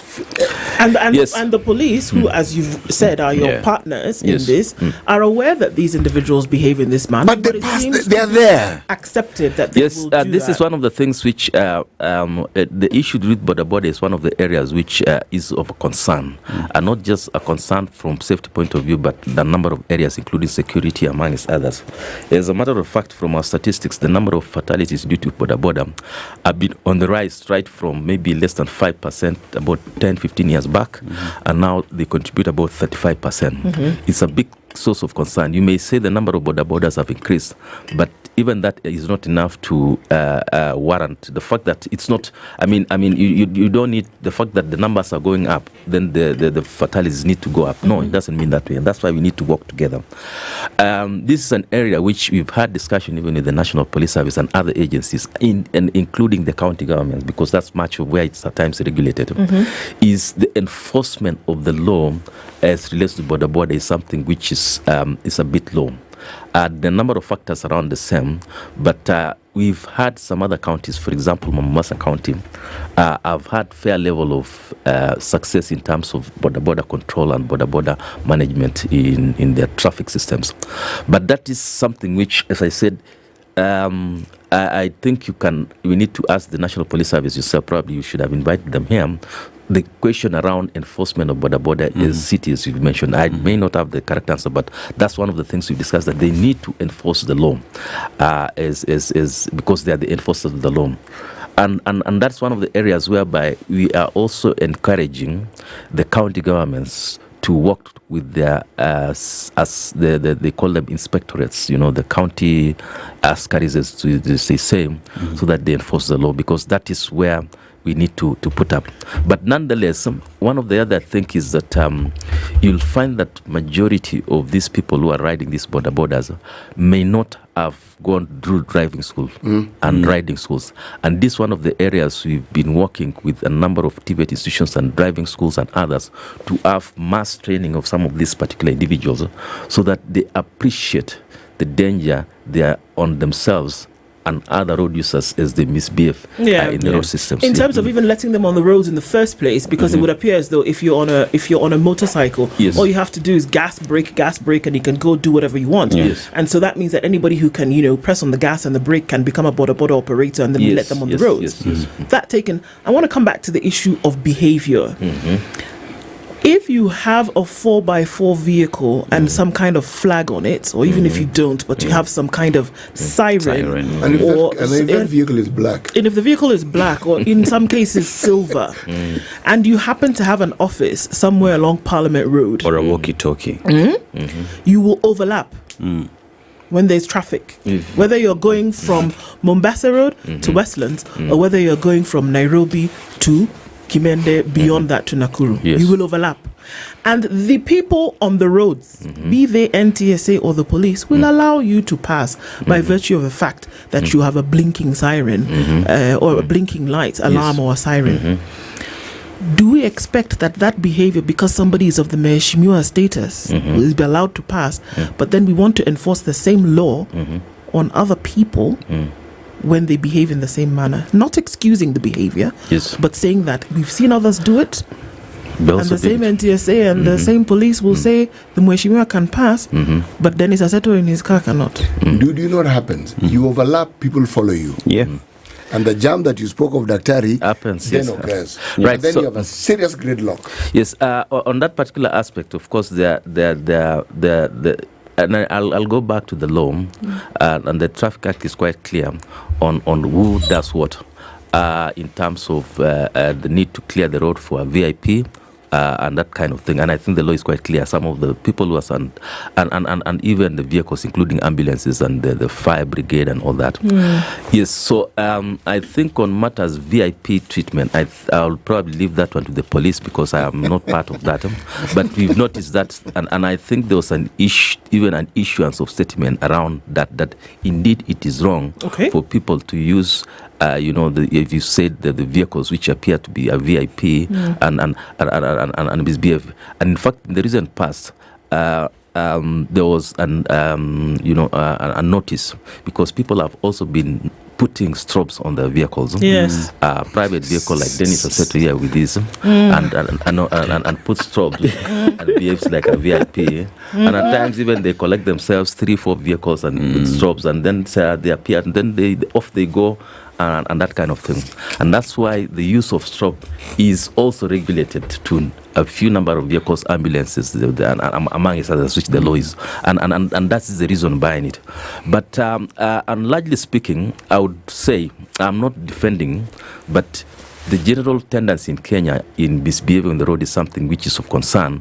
And this is why we are here to tell that in as much as you want to be ahead, I think the danger of you rushing, even off the road, is quite high, because and the dangers, in fact, if you check some of the numbers we have around pedestrians, whereby people have been knocked when they are by the north side, whether they're school-going children, whether their mothers selling their wares by the roadside, and that kind of thing is quite high because of some of those behaviors of some of the vehicles, including private vehicles, as you've mentioned, including government vehicles. And I think that's why there's a whole unit in government called Government Check Unit, which deals with government vehicles. And I think this is where we need all of us to behave quite well on the road. I think that's my comment on that. Let's take a break on that, and we come back. We're talking with Dr. Duncan Kibogong, who is with NTSA, and we're looking at road safety and a couple of pertinent issues arising from this. I know Dennis has a couple of questions, that we'll do that when we come back from this break.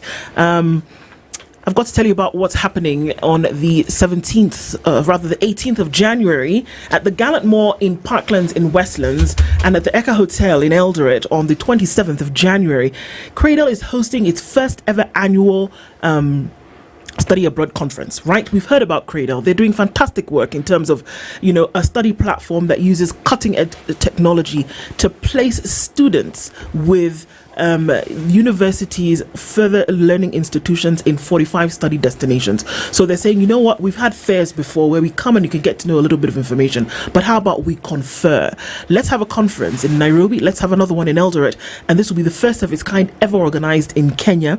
It's the first study abroad annual conference that will take place, and they're saying, you know what, come out to the Gallant Mall in Parklands, come out to the Okoh Hotel in Eldoret, and what do you expect? You'll get scientific tools that help you to make the correct ideal career choice. You will also be able to experience the thrilling battle of the study destinations, and there will be a tailored breakout session where you sit with university representatives from Grenada, Germany, the United Arab Emirates, Ireland, Rwanda, Mauritius, Australia, Cyprus, France, Grenada, Turkey, as well as Northern Cyprus itself. Remember, it's invite only, but how do you get invited? You log on to www.cradle.com, and you can also call 0799 000 444. That's 0799 000 444. It's free to attend, but get invited by logging on and registering with Cradle. It's the first of its kind study abroad conference taking place. This is the Situation Room, the only way to start your day. The weather with SpiceFM.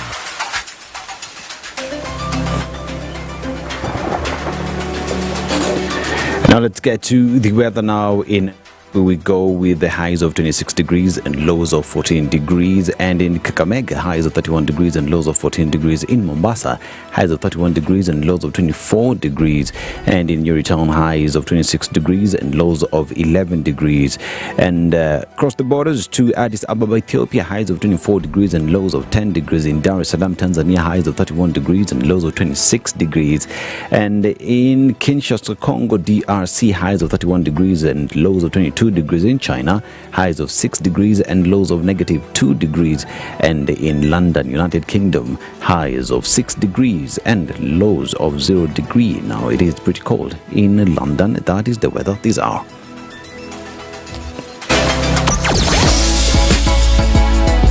sugar and spice and everything nice. Spice FM. Spice up your life.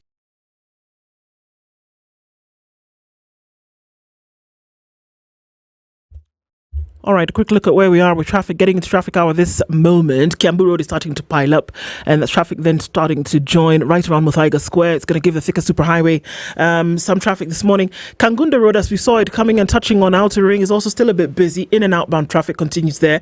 Some of that traffic on Outer Ring spill over towards Manyanja Road and then onto Jogo Road, just at the junction of Landis and Haile Selassie. There is some traffic right around Kamkunji at the roundabout coming in from Ring Road, Ngara, and all of that starts to look a bit messy. Wangari Maathai Way has not so much traffic, but that junction between that way and Chiromo has some traffic as you then try to join Uhuru Highway later. Wayaki Way busy, but not a hold up just yet. And there is traffic coming off of Langata Road as you then touch on Raila Odinga Way. Some of it coming off of Ngong Road as well. We are knocking on the door of traffic hour. Let's see what happens as we get into it this morning. Tell us about any trouble spots that you find or a good route that you find to escape it all this morning, and we'll share. SpiceFM KE on X, hashtag the Situation Room. Mature, intelligent talk every morning. Spice up yourself.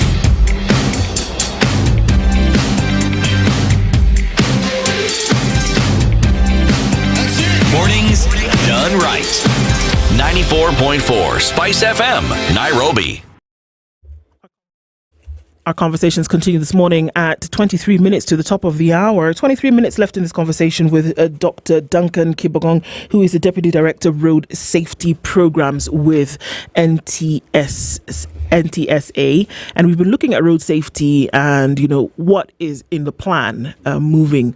And Dennis coming in just a minute.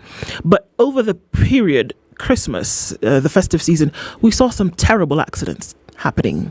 Many lives lost, unfortunately, whether it was overspeeding, whether it was negligence of drivers, whatever the case may be. And I'd like us to touch on that a little bit and see what the status report is, but we'll do that in just a bit. And even as we talk about the Christmas period, there is a feeling out there that NTSA tends to only come out on the roads during the festive seasons, as opposed to being on the road throughout the year, throughout the entire time, in making sure that these road rules traffic rules are actually respected. So why is that the case? Why is it that NTSA only comes out? Like now we expect them to come out during Easter. Yes, let me put it this way, that law enforcement agency in Kenya remains the National Police Service, and that is the agency who enforces laws, even the Traffic Act and related laws across border. And that's why we have the whole traffic department, which is having stationed across the country.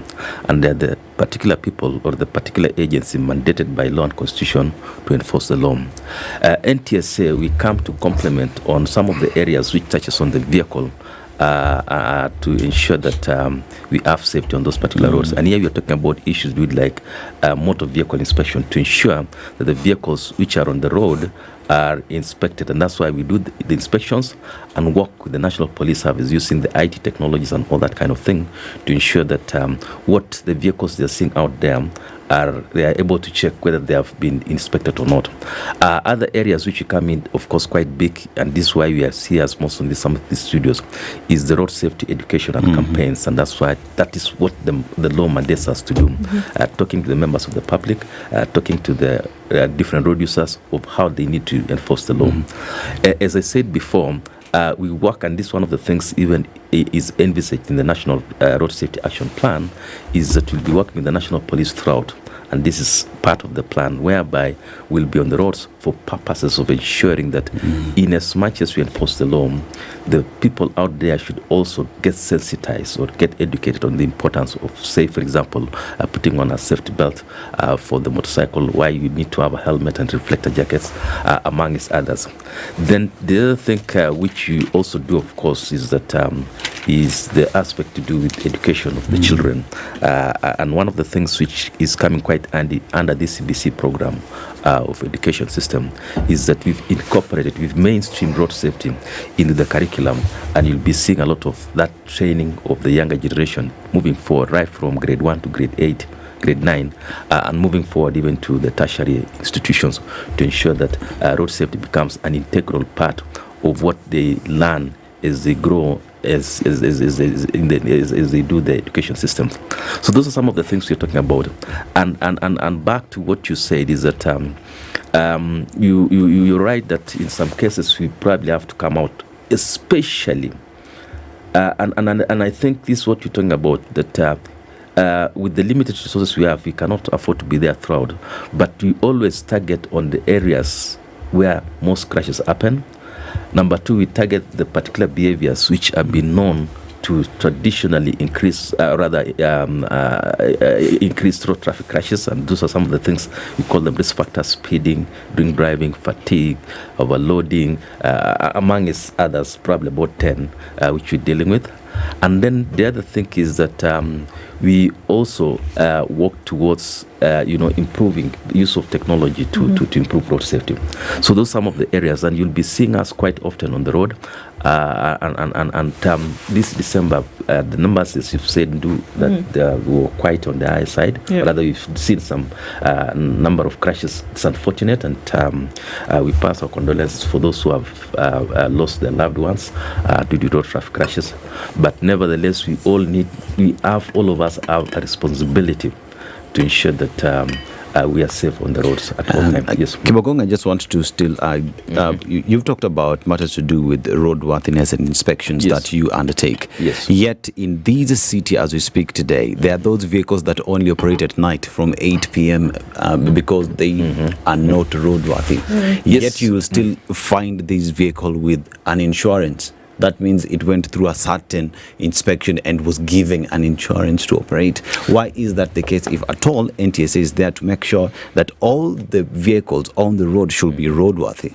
Yes, on that, yes, we've noted, and this is one of the things we want to extend even the times of enforcement of the law into the night. One of the things you've rightly put that in some of the areas we have the so-called usiku circles, and usiku circles are these vehicles who are operating in the usiku, and that is at night, as you put it, moving from, why that is happening. Why is it that it's happening at night? Is because they know that the level of enforcement at that time is fairly low, and that's why they emerge nocturnally and they operate. Now, this is one of the areas we've said that we've asked the National Police Service to improve on that part, because enforcement, if when your vehicle is unroadworthy, then you can as well keep it with you in your house. So long as it's not moving, you will not have a problem with it. We only have a problem when you put people in there and come out on a public road. That's where now the law is supposed to catch up with you. And that's what you're saying. The enforcement of the law should go into some of those circles. And they're basically, it's criminal for them, because what they're doing is that they're flouting the laws and they're running away from the law. But the law will catch up with them, and this is we've had a big discussion on this, and we've actually noted some of those areas where some of those vehicles. But on another note is that most of those vehicles, I can assure you that they do not have the certificate, or they don't have the inspection certificate of NTSA to say that they're roadworthy. Even them, that's why they're not coming on the road. But on the matters of insurance is something. In fact, one of the things you'd want to work towards having the law that you cannot insure a vehicle, especially a PSV vehicle, if you do not have a tied up with motor vehicle inspection. Currently, that is not the case. You can insure your vehicle without having to have it, and especially a private vehicle. Your vehicle you can always.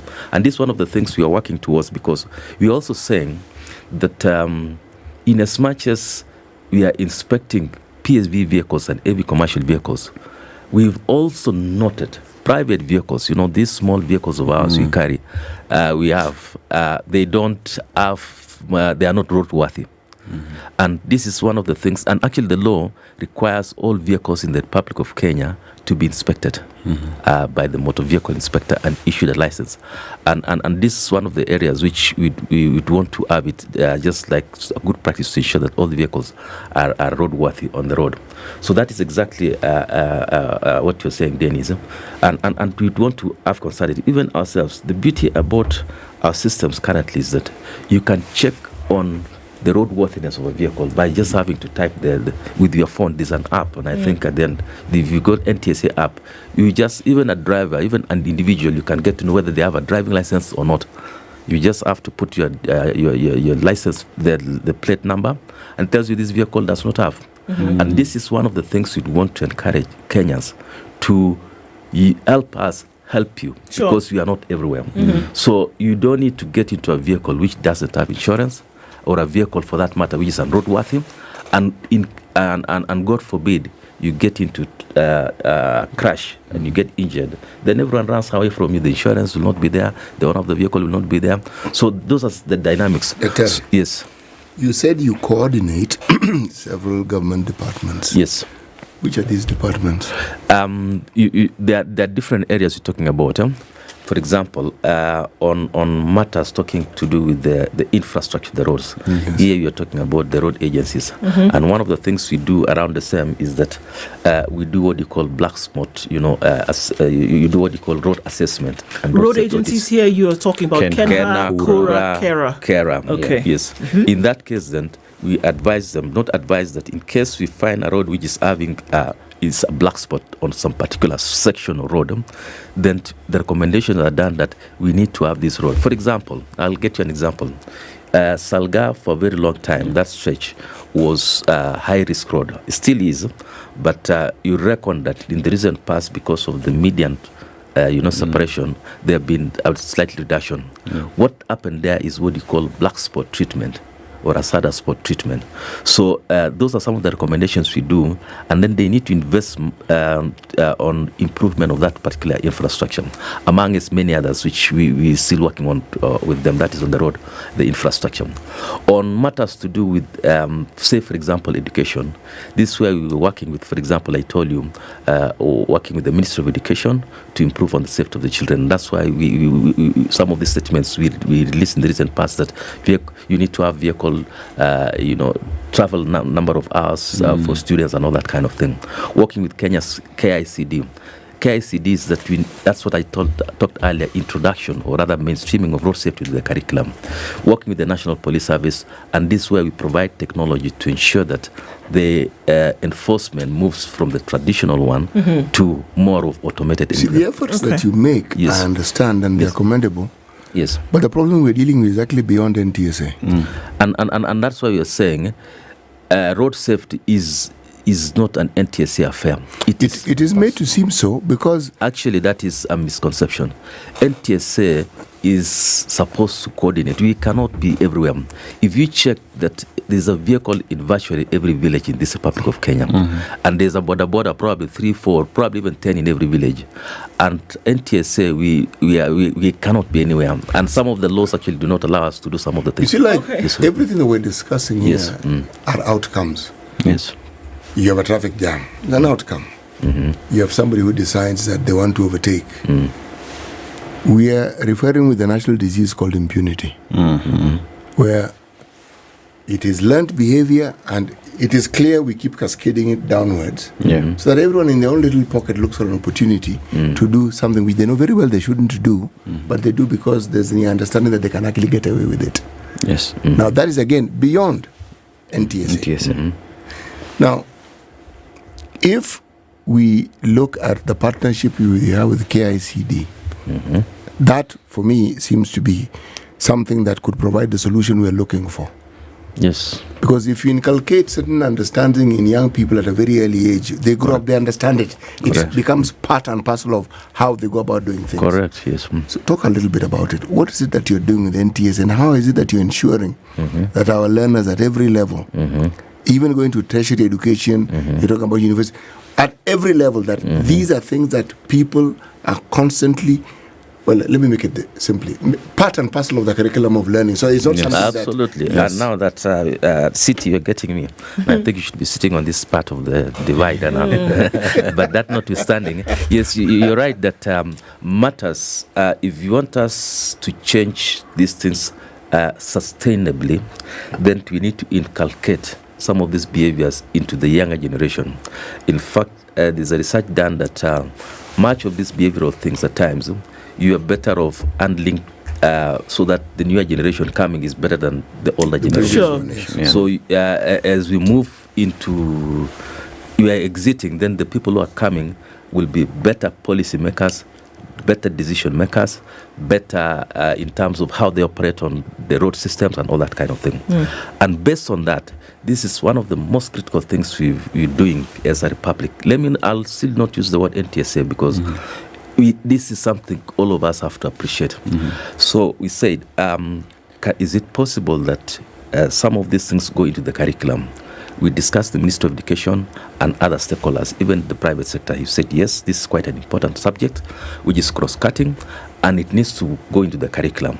So as we speak now, road safety is incorporated in the curriculum. Okay. But the fact that in curriculum is not enough.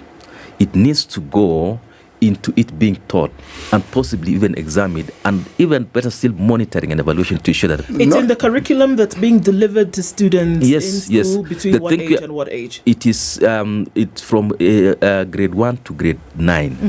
The thing which we are currently working on, which is the smallest thing which we need to come into, is what you call curriculum support materials. Sorry, I have to ask, under what subject is this? Because it is not just road safety on its own. Which subject is it under? Exactly, that's what you're saying.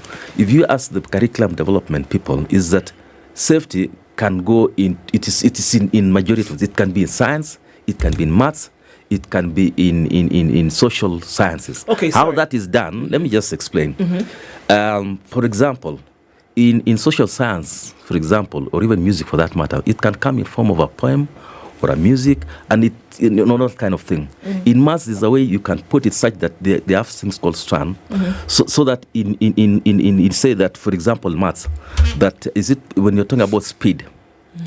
You know, those velocity things, that speed is equal to distance divided by time. Then from that now, there's a discussion that after you find the speed of a vehicle moving at 50 kilometers per hour, another 100 kilometers per hour, part and parcel of the discussion is that in case of a crash, which is likely to cause more injury. So it is integrated into current. So there are different ways of doing it, and it's different. For the lower classes or the lower grades, then it's different. As you move higher, then it becomes more. But it is something which is all woven into. So it's woven into subject matter. Yes. But we're not looking at, under social studies, for example, No, you'll have a unit of road safety kind of thing. It is woven into it, and that is the current DCBC system, because it's not, you don't want to bring, because if ever, we don't want to bring a unit separate like in subject or a university. separate, no. Right. So it's woven into the system, such that when you are discussing something, for example, touching on science, for example, energy, for some classes. So you talk about energy is then you say in case energy is equal to mass times velocity or something like that.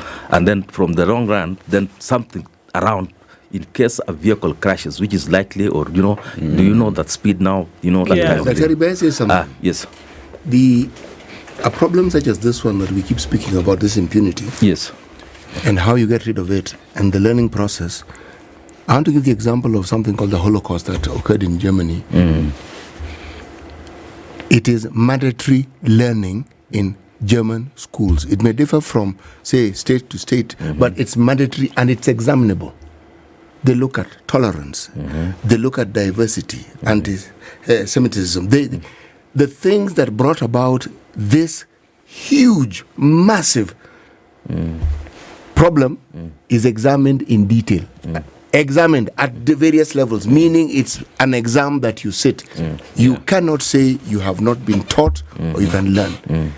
If we are to change and kill this culture of impunity, we have to be extremely deliberate about it. Yes. It can't be iffy that we are suggesting perhaps, no, we must. Yeah. Outside this gate of ours here, yes, there used to be a place buses could park. It doesn't exist. Oh, thank you. Because this was going to be my example. If you would just please allow me to hijack your question. I will also hijack it as well. Because that is the example that I wanted to give. I wrote it down here where you're talking about the road agencies. Yes. Mombasa Road is a perennial thorn in the flesh of anybody who operates a vehicle, anybody who walks on the road, anybody who rides a bicycle, pushes a cart, rides a Boda Boda, whatever the case may be. Yes.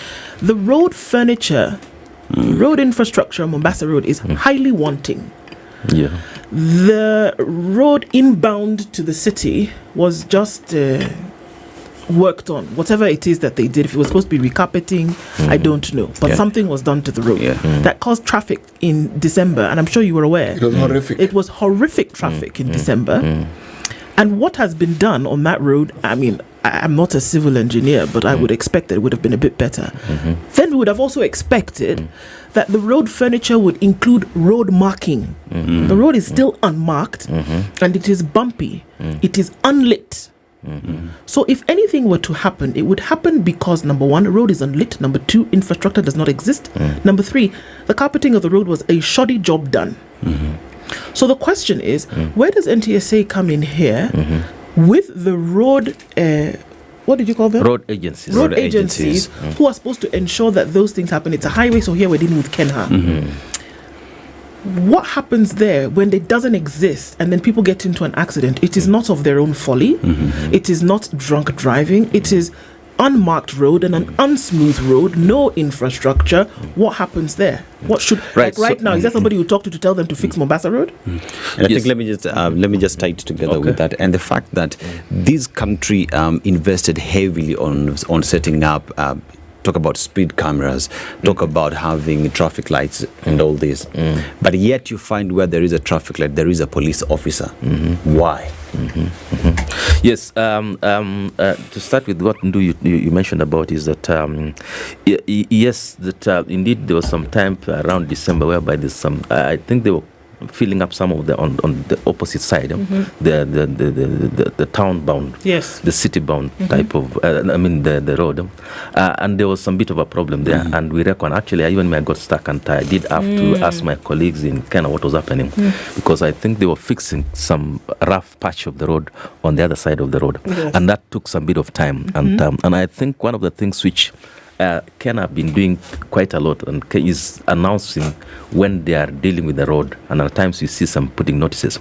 The question was, and I think I had asked them whether there was a notice so that people do not clock that particular road, or they know at least that if you go there, you'll be stuck for this period of time.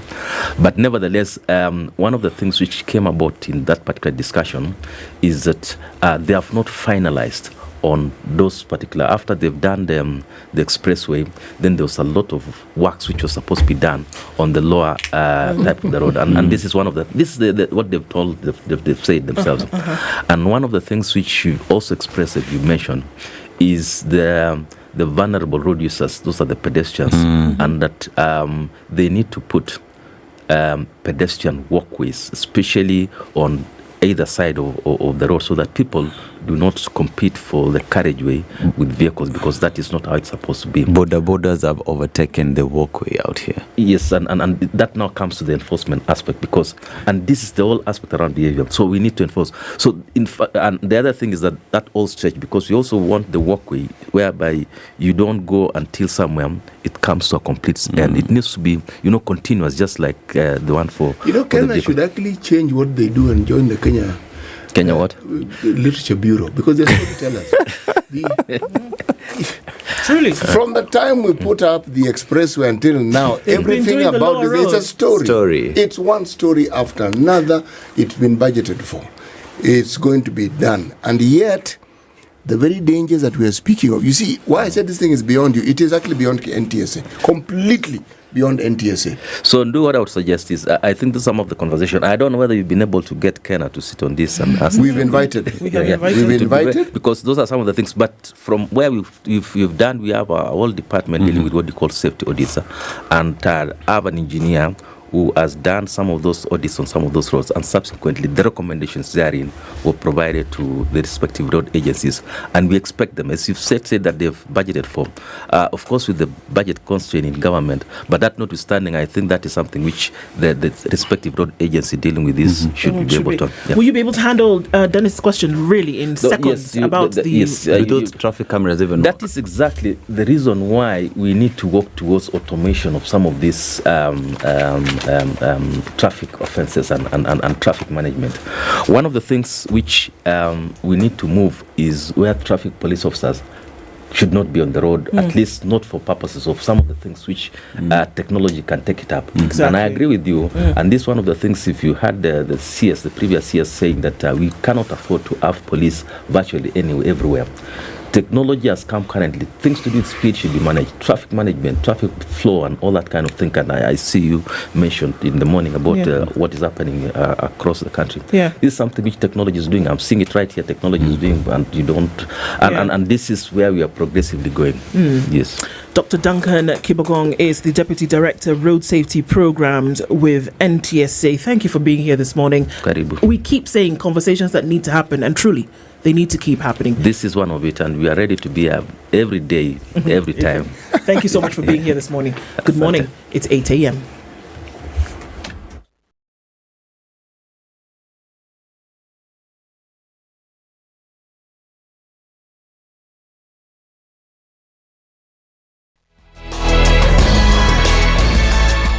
Good morning, this is the News Wire. I'm Leah. Ubaga police reservists are among 9 arrested over the killing of 3 people in inter-clan clashes in Mogil, Elgeyo Marakwet County. 9 people were arrested over an incident in which 3 villagers were killed in what police termed as inter-clan clashes in the area. Police said the 9 include 5 members of the National Police Reserve and 2 National Government Administration officers. They were detained for grilling after they were mentioned in the clashes in the area that had experienced a number of attacks. The attack on January 2nd left 3 people dead and many displaced. The National Parents Association Trans Nzoia County branch has urged the Ministry of Education to ensure that it disburses capitation to prevent learning disruptions across institutions. Association Chairman Wellington Waliula said he would not like the situation that was witnessed last year, leading to school closures due to lack of funds to repeat itself.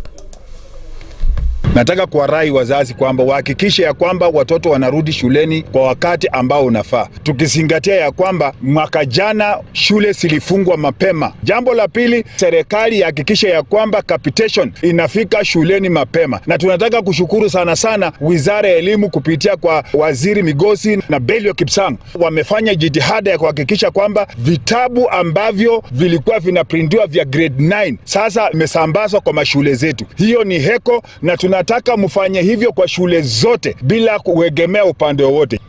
And regarding additional fees charged by school management without permission, Waliula urged parents not to remain silent and instead raise the matter to the association so that legal action can be taken.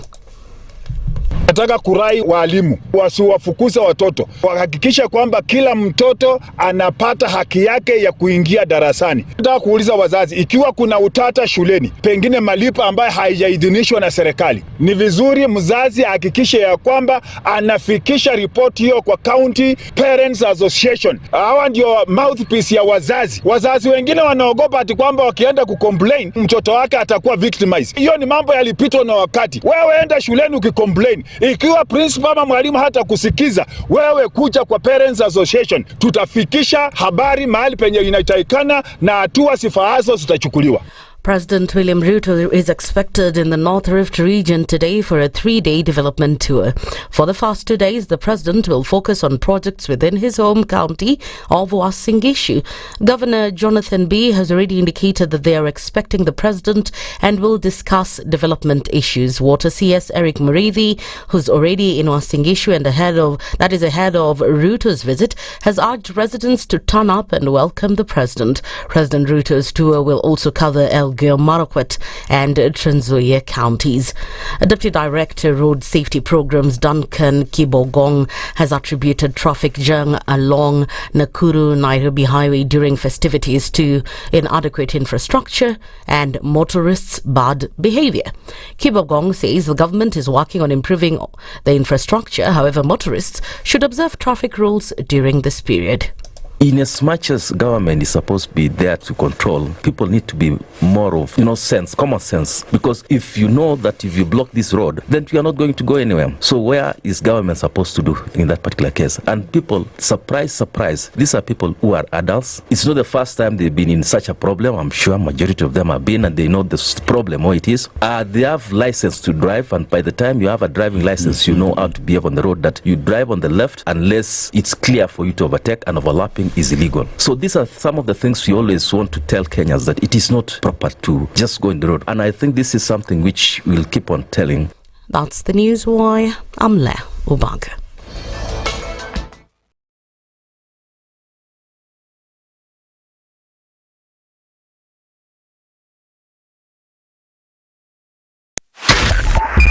.5 Spice FM Kisumu. Patrick Lodge, Otieno Lumumba. Karibu sana. Asante sana. CT Muga. Is he the same man? Spice. A lion cannot eat. It's critical that people pay taxes. But then taxation has to have a limit. When you start overtaxing people beyond certain limit, then it's now called robbery with violence. We are all struggling, but we don't show. If you're not doing well, shame on you. But you have to say, I'm broke and I'm struggling. We are not okay until everybody is okay. We are pretending to have political parties. Why don't we just be honest? And we say, these are the Luyas, these are the Kambas, these are the Kikuyus, and we find ourselves in Kenya. With politics and leadership, no matter what you do, there will always be a complaint. There will always be the assumption that you're either stealing or you're not doing things right. As a leader, don't fear. If you know you're doing the right thing, you've thought about it, you've got an expert advice, do it, then understand later. This country, we don't need prayers. Prayers is between you and God. Good governance and thinkers who care about the country and not their stomach. That's what we need. The Situation Room, Kenya's biggest conversation.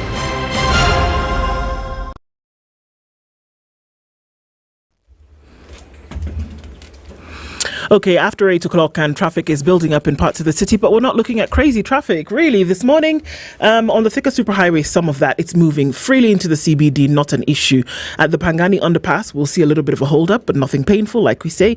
On Uhuru Highway is now, we'll probably see traffic starting to build between that Bunyala Road junction and that of Haile Selassie. It's going to be busy on Outer Ring at your junctions of Manyanja, Kangundo, and then the Thika Superhighway. That gets busy as well as coming in from North Airport Road. Going towards the Cabanas interchange, we're not seeing too much of an issue here. Mombasa Road looks good as well, going out towards Cabanas. And so, yeah, we're not looking at major traffic situations this morning, but as we get into, continue through to traffic hour, let's see how it all develops. Talk to us, SpiceFM KE on X, hashtag the Situation Room. Mature, intelligent talk every morning. Spice up yourself.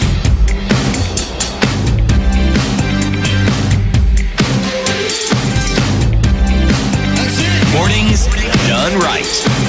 94.4 Spice FM, Nairobi. 9 minutes after 8 o'clock into the third hour of Kenya's biggest conversation. Our audience is on different platforms this morning, YouTube and Facebook, streaming live, and on KTN, as well as radio in Kenya and indeed around the world. Karibuni sana. And we continue with our conversations this morning. The Deputy Governor of Murang'a County is Stephen Mumania, and he is in the hot seat this morning. DG, good morning. Good morning, good morning. Karibu sana. Thank you. You're in the hot seat of the Situation Room. Yes. You've told us that every now and again you watch the show. Yes. And it's good to have you in the seat today. We'll be looking at issues of the future of leadership in this country and youth development, big ticket items. Yes. And there's a program actually that's working with young people, youth development, and trying to make sure that the gap that has been created by unemployment and lack of skills training is actually reduced. And that's in the Tujiajiri program by the KCB Foundation. I want to tell you a little bit about that and what exactly they are doing in Kenya. So DG, as we talk about matters to do with the youth, I'll just ask you a question. How many young people do you think enter the labor market annually? In my estimate, it would be in the 100,000s. Actually, because, yeah. 100,000. You're not far from that number, but it is actually over 1 million annually who get into the labor market. And with this problem being realized not only by government, also private sector is seeing the problem that does exist here, and they're trying to offering solutions. So KCB Group, through its foundation, the KCB Foundation to Jejuri program, is here to give solutions. And as we talk about solutions, let me just talk about numbers, cities. You know, how many people they've trained so far, because it's an exercise that has been ongoing for years now. You know, numbers tell a very good story because numbers, as they say, don't lie. Yes. And it's something one can cross-check and determine. So Dennis, yes, hit us with the numbers. So the numbers now here is since the inception, the KCB to Jejuri program has created 150,555 jobs, trained 35,195 youth, incubated 10,954 youth, and disbursed 267 million shillings loans to support their enterprises, and also issued 2,225 startup toolkits for trade, and trained 6,535 businesses on financial planning. These are the numbers, and as City says, numbers do not lie. These are Kenyans who've been impacted by this initiative by KCB, and it is also just not giving you the money. It's not just giving you the skill, not just training you, but giving you the tool. You are a plumber, you are an electrician. Chukua a screwdriver and shika wire pale, and make sure that that light is there in that house. City. Yes. City is laughing. Well, I'm listening to what Dennis is saying, shika wire. It has a shika, yeah. And you see now, when you talk about shika wire, they actually take you to school. Yeah. They've partnered even with the TVETs, so that if you are interested in wiring, you're taken through that course, and they also go forward to ensure that you have internship, that they mentor you after all that. And all this information, you can get it at kcbgroup.com/foundation. Interesting. There are great things happening, and we're getting into a lot of those conversations this morning with you. But before that, we're going to give you the tea. Yes. In this case, Yes. it's our way of a cup of tea. Yes. CT goes to a different African country every week and Yes. has 5 proverbs from that country. Mhm. He's in a very interesting country this week, and I'll let him welcome you with that. Yes, this particular country has, the second highest mountain peak in Africa. That is this country. Yes. Do you want to guess or do you want me to give you another hint? Another hint. All right. This country is known for its long and middle distance runners who are champions on the planet. Yes.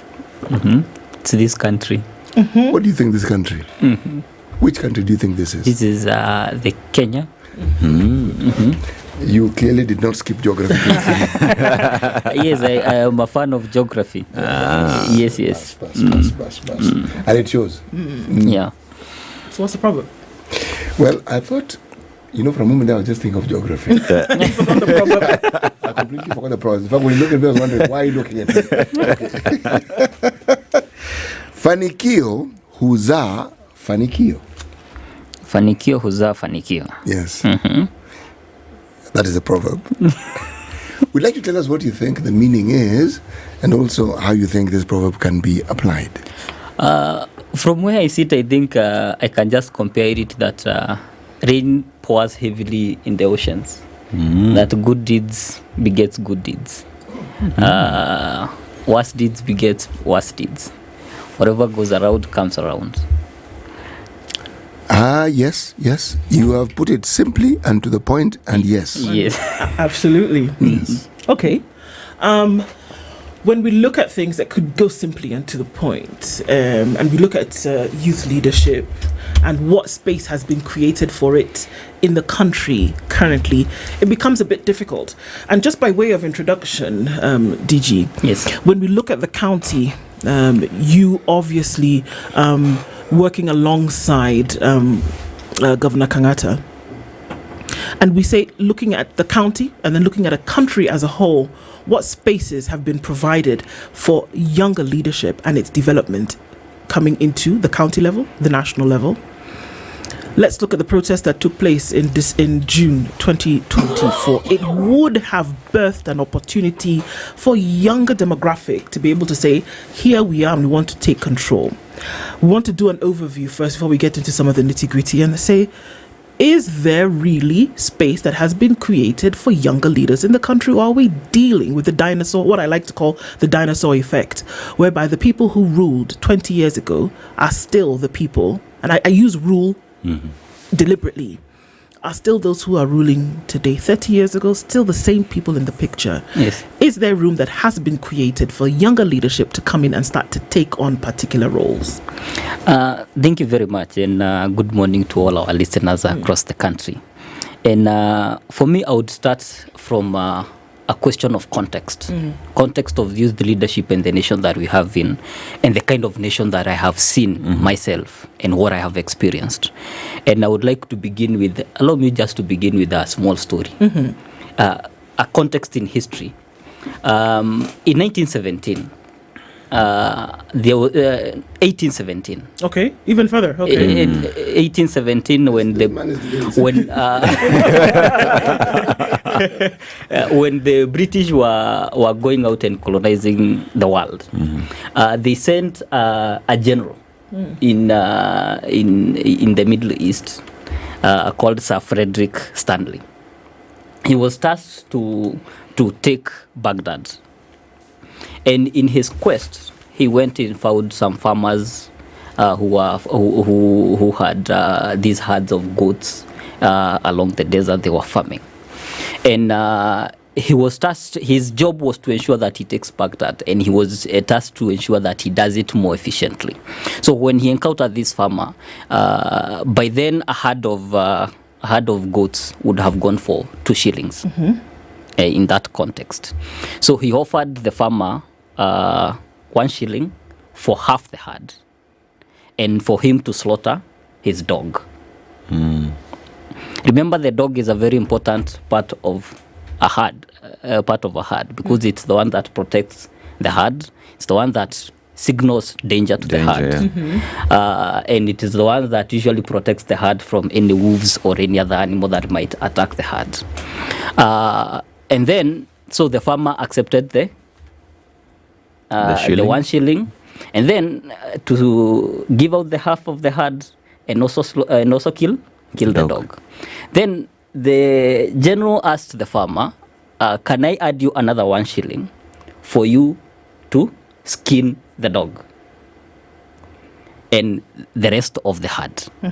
So the farmer said yes. He gave him another shilling. Then he also asked the farmer, can I add you another shilling for you to cut up the dog into very small pieces? And then he accepted. But he also told the general, if you add me 1 more shilling, I'm going to eat the dog. The story of Sir Frederick Henry is an issue, and so Sir Frederick Henry told all his men, this is not about the herd, and it is not about the dog. It's about getting to understand the morals of this country, of this countrymen. So whenever you are dealing with anybody from Baghdad, do not accept that they cannot be bought. Do not accept that they have any morals standings, because they can sell out anything and anyone for the purpose of their own personal gain. I'm seeing you drawing direct parallels between the Baghdad story and what is happening in Kenya today. Or am I wrong? That's what I wanted to bring into context with whatever is happening on issues of youth leadership and the future of our development. Because when you look at our country and then you look at the soul of this nation, it is what now you are seeing about the issues of youth uprising across the nation. Because they can clearly see something is not right. We were sold out by people without morals. We have created systems that are not morally upright. And so even the most genuine jobs that the young people might get, they don't get them. Even the most basic economic uplifting that they might want to uptake, it's not there. Because we are grabbing everything and we have sold out everyone for the purpose of lining our own pockets. And this is the soul of the country that I see the young people fighting for as we speak. The rule of law, democracy, and their space to be heard and to self-determine in this country. The example you've given is a beautiful one. You're actually 1 century away. It was actually 1917. Yes. So Frederick Maud, and it was 11th March 1917, and the taking of Baghdad. Yes. What is significant in this story that the DG has told us is, to begin with, Baghdad was part of the Ottoman Empire. Yes. And the Ottoman Empire, Europe right up to it was huge. Yugoslavia, those are part of the Ottoman Empire. Those are the biggest empires. It was huge, one of the biggest empires ever. Now, the taking of Baghdad strategically was in such a way that they actually met no resistance. They more or less just walked in. Yes. But symbolically, it marked the end of the Ottoman Empire. Yes. Symbolically. Okay? Because this was an important part of that particular empire.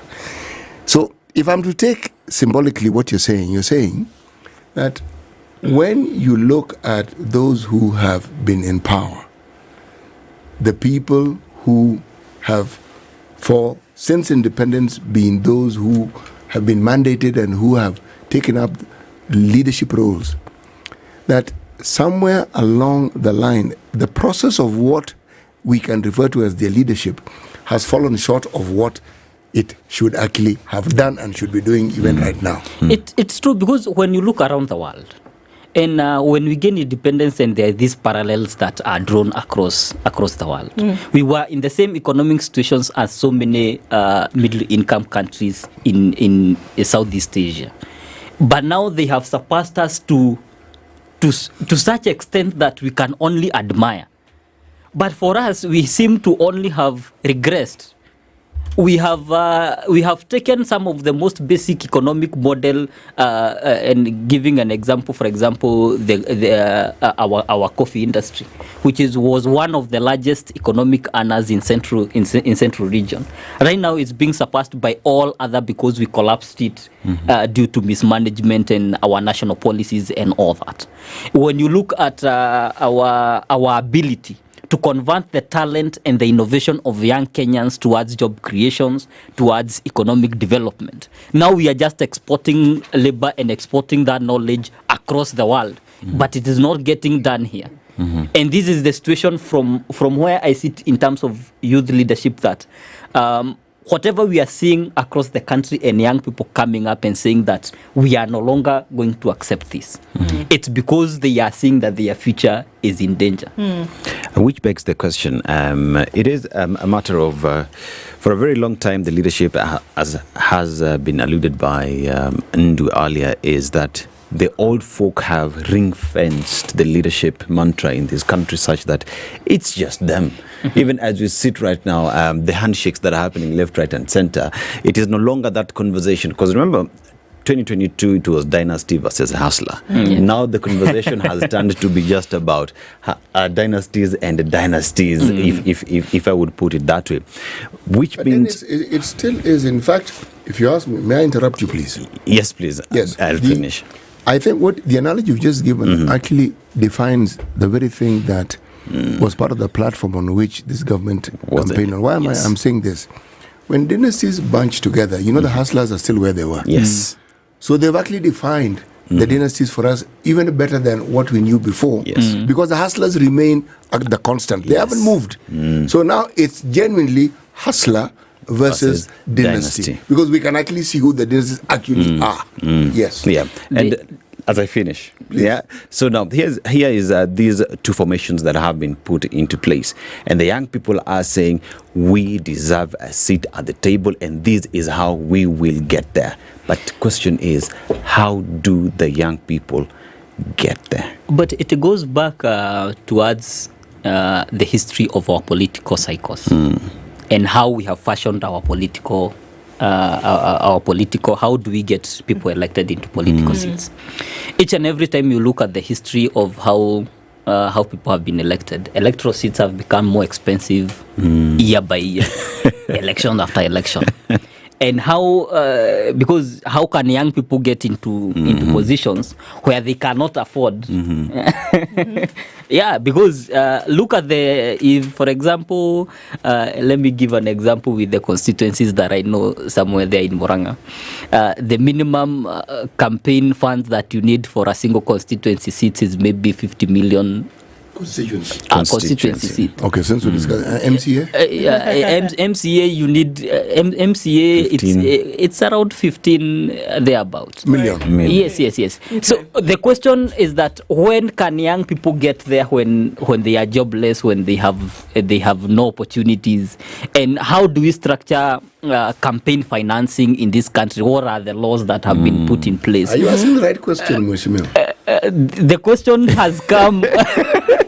has come in that way because from where I sit, you cannot, if you have no resources to get there, you are going to have a very good platform, but the people with the monies are still going to have a large say into who is going to be elected. Okay. And this is the soul of the country in leadership. I see what you're saying. I actually do see what you're saying. So if we have put money into how we elect people, then we cannot expect less from the people who have been elected because they use this similar money. Where is this money going to get from? Okay, so the question is that should we be asking how young people or how I don't want to say young people. I'll talk about alternate leadership. Yes. Right? Yes. If alternate leaders were to get into the system, what we're asking is how do they get the money? Yes. But in my mind, the question is, how do alternate leaders topple this system, which is already so toxic that doesn't allow alternate leaders to get in? And I have to go back to history. I'm going to go to the history of Africa. When we look at different leaders and what they did, look at Kwame Nkrumah. Kwame Nkrumah got into leadership when he was 33. Yes. Sankara was 33. Nkrumah was 21. Nelson Mandela was 24.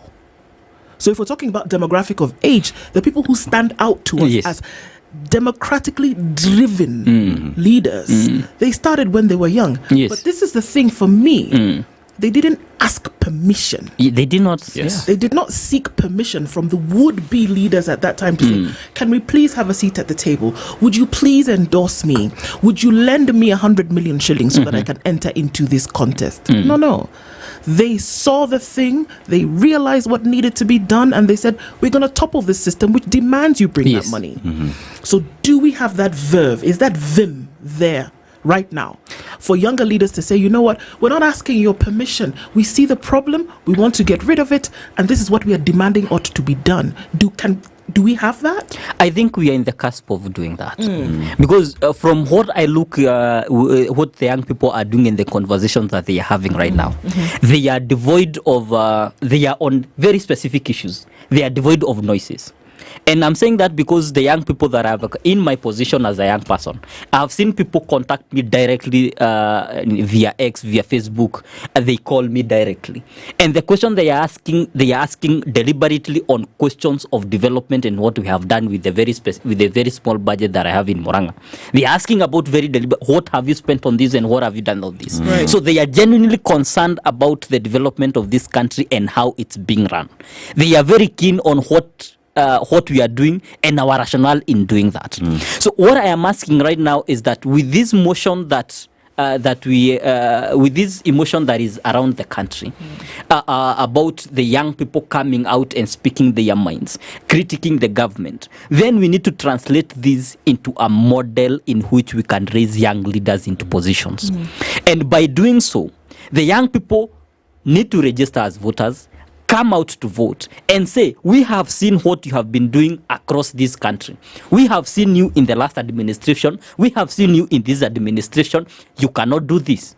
So we are raising up leaders in this context. We are going to vote for them regardless of whether they have money or not, because we have assessed that they can be able to do this. How do you get young people to actually register? How do you get them to ensure they have IDs? What's the plan? What's the game plan? What is it? Because we speak of a youth bulge, but in the absence of what you've just mentioned, the registration, that youth bulge just becomes the topic of discussion. And how also do we make sure that even when they get to register, that exercise happens? Because then again, the person who seems like they're blocking even their registration exercise to happen because they don't have IDs. This is the question that keep arising again and again. And I do not want to comment more about the activities of the central government in the sense that I have no direct control of some of those activities. But the issue, for example, of IEBC is one of those issues that blocks that process. And this is why you are seeing a lot of upheaval and activism from the young people, because they understand that if you block this one institution from doing and activating its mandate, then the young people that we expect to come out in 2027 and have their say at the ballot democratically, so that we can still maintain a stable and a developing country, then they do not have, in legal sense, they do not have the opportunity to do that. Let me ask a different question. Of all the young people who have IDs, are they all registered voters? No. Okay, can we start with those who have IDs and who haven't registered? How do we get them to register? And the question is, are we saying that you cannot register with the IBC simply because they don't have a commission? You can't right now. Because the registration exercise at IEBC is done by the Secretariat, not the commissioners. Yes. So the question then now comes to, if the young people want to change the country, they want to take this leadership, because leadership is not given, it is taken. How then do we push that conversation and the young people to come up, go register and make these changes that you want? Like we've said, at 21, at 33, it can be done. The young people right now in Kenya, the majority, can do it. Yes. And I think that's the part that we need to translate the conversation that we are doing, that we are having towards those actions. They need to be deliberate actions. Register as voters educate more young people towards leadership positions, educate more young people towards their civic duties so that they can be able to get into those positions. Let them understand that registration is a right. To register as a voter is a right in this country, in a democratic country. So that's what we need to happen. And from where I sit, they also need to participate actively in public participation of government policy. Okay. I'm going to ask us to take a break because I want you to come back after that and tell us how. Because we know what public participation looks like. We know what it is supposed to be. Yes. But we're going to take that and play it against actually what actually happens. So I want you to tell us what that looks like when we talk about participate in these things that come about. How then does that actually play out? We're talking this morning with the Deputy Governor of Murang'a County, and we're looking at the youth and inclusion and also development. How is that actually supposed to start to play out in the country? And as we go to that break, let me tell you that Cradle is doing something fantastic. Cradle, if you're wondering, it's the largest study abroad platform, and it uses cutting edge technology to match students and their career and education goals to 600 universities in 45 global destinations. So this January, the first of its kind ever, Study Abroad annual conference is taking place in Nairobi on the 18th of January and the 27th of January in Eldoret at the Okoh Hotel. So here in Parklands at the Gallant Mall in Nairobi, Okoh Hotel in Eldoret. And it's the first Study Abroad conference. It's going to bring top experts from Cradle and international universities across the world. It's a conference packed with the most knowledge you will ever get in one place and at one time to make your best study abroad experience and decisions. And you can do that as you register on www.cradle.com, and you also have an opportunity to call on 0799 000 444. Remember, it's invite only. How'd you get invited? You register on the website and come and attend, where you will find top universities and their representatives giving you the experience that you need to make a decision for your education future. Room, the only way to start your day. The weather with SpiceFM. The weather this morning in Nairobi, highs of 26 degrees and lows of 14 degrees. In Kakamega County, highs of 31 degrees and lows of 14 degrees. In the lakeside city of Kisumu, highs of 30 degrees and lows of 20 degrees. And in Nakuru City, highs of 28 degrees and lows of 12 degrees. Let's go to the southern part of the country. That is in Malindi, highs of 31 degrees and highs of 31 degrees and lows of 23 degrees. Across the borders to Dar es Salaam, Tanzania, highs of 31 degrees and lows of 26 degrees. In Kinshasa, Congo, DRC, highs of 31 degrees and lows of 22 degrees. And for the field, Paris, the city of love, highs of 7 degrees and lows of 4 degrees. And in China, highs of 6 degrees and lows of negative 2 degrees. That is the weather. These are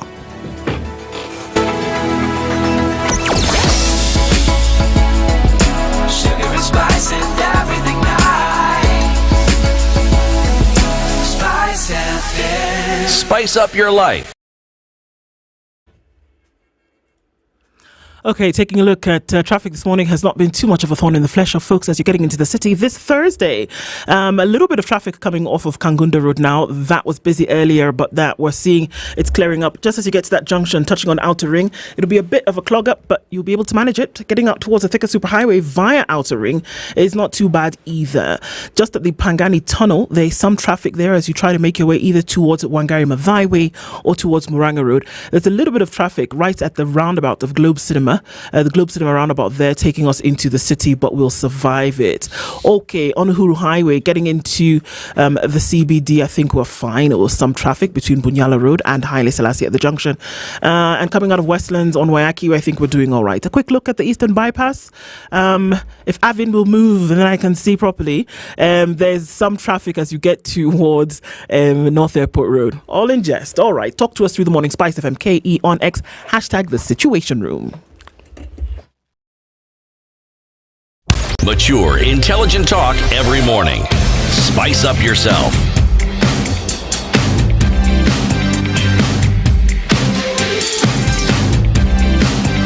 Mornings done right. 94.4 Spice FM, Nairobi. At 24 minutes to the top of the hour, our guest this hour, as we continue into the conversation, is Stephen Munanya, who is the Deputy Governor of Murang'a County. And we're looking at youth inclusion, we're looking at youth development, we're looking at leadership for youth into the future.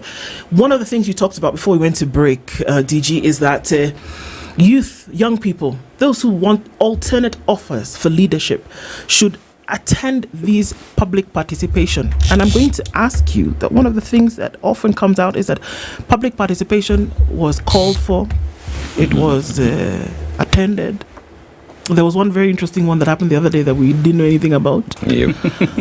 But it seems as though it's a tick-the-box exercise in this country when we talk about public participation. Yeah. And if we're saying it's one of the avenues through which alternate leaders then can either be found, that they can be nurtured, how then do we take something that seems to be really so confusing and use it as an avenue to ensure that alternate leadership in the young people takes place in Kenya? I think the question of nurturing and bringing up youth leadership also comes towards our civic duty as citizens. And this is the question that, because remember, public participation happens when the people are also willing to participate in the public participation. When you have a policy that you want to pass, when you have a development agenda that you need to communicate, then you need an active public participation. Allow me to give an example of how we have done it in Murang'a. Because I can only comment on what I have done it.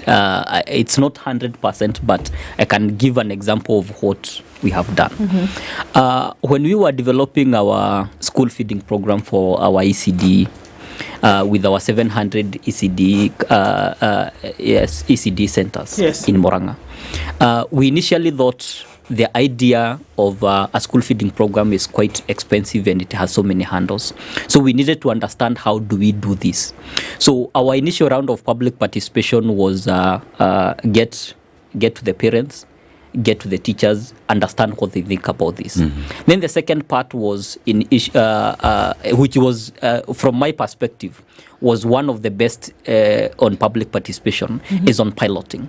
We selected schools in every ward maybe one or two schools that we did a piloting of this program on to understand what are the challenges that we might encounter while still doing public participation with the parents, with the teachers, and even with the kids.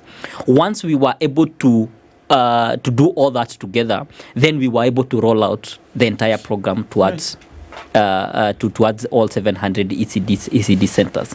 Right now, it's on its second year, and it's serving 42,000 children across Murang'a County.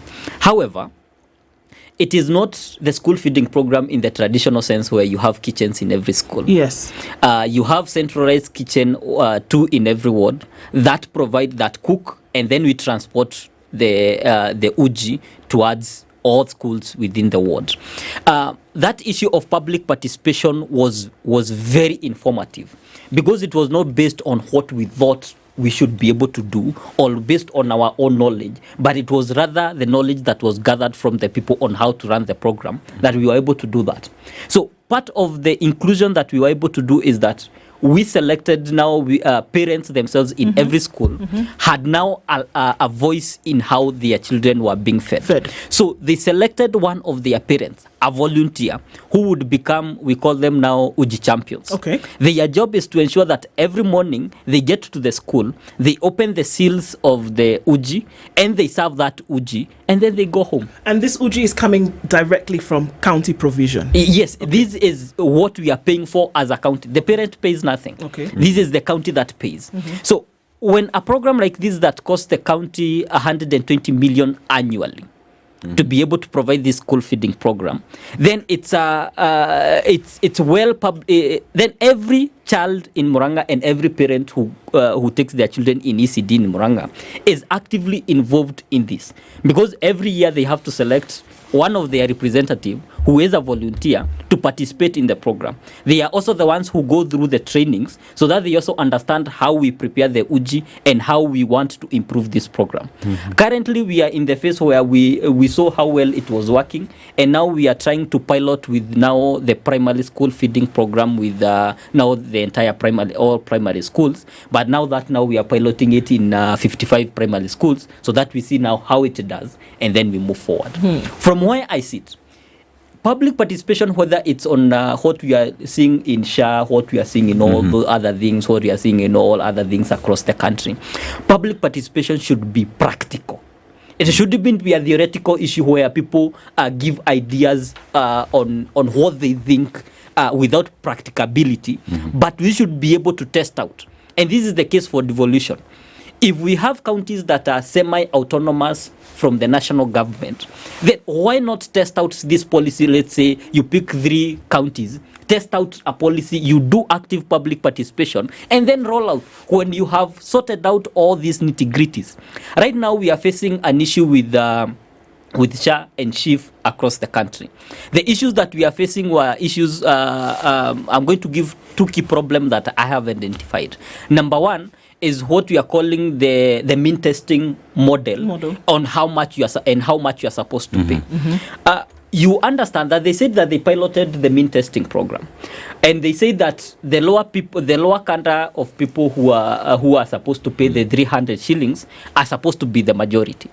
But what happened when we rolled out this program in the county of Muranga, and we did this? We found out that on average, the minimum that a person can pay is 600 shillings. Once you have done mean testing, what are these tools that they have done? They have used issues, for example, whether you live in a stone house, whether you have electricity connected, whether you have piped water. They are saying that those are indicators of wealth. Of wealth. Whether you have a cow, whether you have some tea bushes. But go into the villages. A person who have a cow in the village has a cow that only produces 5 liters. It's not economically viable. You look at a person who are saying that he lives in a stone house. The stone house that you're talking about is the one that have been engaged, that the children or even the grandchildren have come around, they have changad, and they have built that grandmama a house. And then you're telling the grandmother to pay 800 shillings. There is a grandmother who came crying into our offices because the SHA mean testing has been told to pay 2,000 shillings. She cannot afford the 2,000 shillings. And this is the question that we ask: how do we do this public participation, and how do we test these things out? Because if it's a matter of what I think is about a means to wealth, this country has very diverse people. You go to central Kenya and you go to the north, the northeastern region. The same indicators cannot apply. Because a cow that is in Muranga that is producing 5 liters is not economically viable. But then you go to another place, the same cow is economically viable because it's a meat cow. These are so many different things. And so when you look at how then we are governing this country based on our own mind, nobody should have the monopoly of knowledge in this country when it comes to leadership. Especially so now we're talking about monopoly of knowledge in relation to age. Yes. Okay. Even in relations to execution. Right. Because if I have an idea, for example, on how to be able to yes, I have an idea, and in our minds, let me give you an example with Muranga.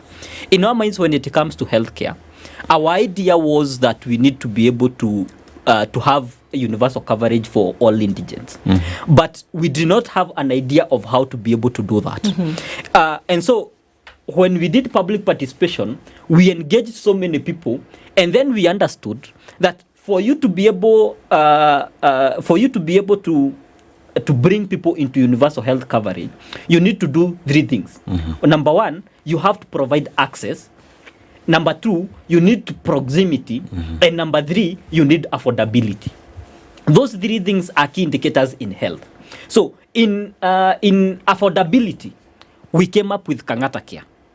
which ensures that anybody now, those grandmamas who are of age to the people, Murang'a is an aging population. Is it? Yeah, Murang'a is an aging population. You don't have young people? We have young people, but Murang'a, when it comes to health, the bulk of the people who consume health are the aged. Which means you have people who've lived long. Yes. Which also means that we have young people coming from Murang'a to Nairobi and Kiambu. Because once they come to universities in JKUAT, in KU, they don't go back. Do you think that there is, even as we look at this, because there is a cry, and one of the things that we did see, because let's talk about things that actually are happening when it comes to youth leadership in the country. And we're going to keep using the protests that happened in June last year as a point of reference for this. Because for the first time in a very long time, we then did see directly that there were people who were saying, we need a tweak in the leadership. Not even just a tweak. Dismantle the whole thing and let's start again. Fresh, And then there were folks you would see distinct who could say, okay, let us see if we can rally behind this person. Let us see if this person can represent our needs, our desires. Unfortunately, along the line, we saw some of those individuals drop off for whatever the case may be, that they went to seek counsel from, again, the older participants in this thing, or that they felt that they could have been manipulated because they saw that there was some kind of gathering that had formed behind them that was quite significant. Do you think it is necessary for a young person today, alternate youth leadership today, to go back to the uncle, I will just call them the uncles of the day, to say, guide me or lead me? Or should you just take the passion raw as you have it and say, I'm the option for tomorrow? There is, when we have conversation with my governor, he likes to remind me that when you see young people agitated, it's when you know there is a problem in the country. Because young people are very sensitive on issues of injustice. They are very sensitive on issues of injustice because their minds are not formed up by large, so many years of experience and being compounded. So they are very attuned to injustice. So when you look at what has been happening from last year's issue of protest for the young people, you look at the pain. For me, I'm looking at the pain of young people across the country who are looking at that. However, I also want to look at the mind of a politician, however young or old. The mind of a politician still has to look at who can get me elected, which bridges can I build, and how can I get there. Is it necessary? Today in Kenya, yes, when we're talking about, there could be 1,000, maybe more. In fact, there probably are 100,000 people right now who are younger. I'm just using that particular demographic as a way of example. It could be women, it could be young men, it could be university educated or not, skilled in business, whatever the case may be, that would put themselves up for leadership in this country, because the alternate, it doesn't matter if you have a perfect system, whatever that would look like, the need for alternate leadership is always there. Yes. Right? Yes. And in this case, in Kenya, it's unique because we're talking about younger leadership.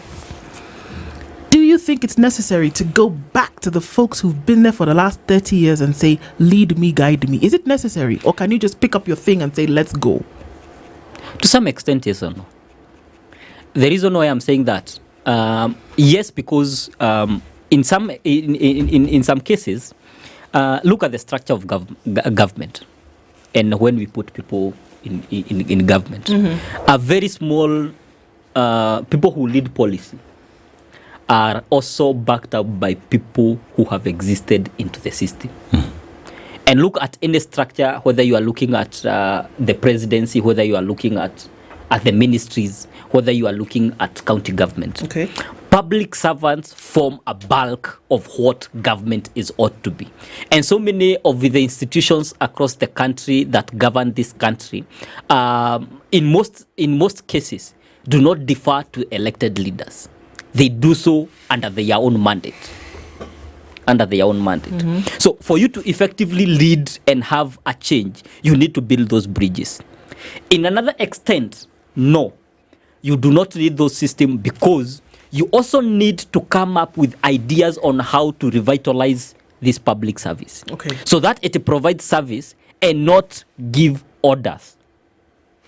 You know, there's, as we have this discussion, I like this discussion very much. It's making sense, and it's making me feel that there's still a lot of hope in the country. Then my mind suddenly grinds to a halt when I think of just the influence that money has in our politics. Yeah. How is it possible to get our young citizens to actually understand that the centrality of money in our politics is probably the bane of our existence? We have the problems we have because of that.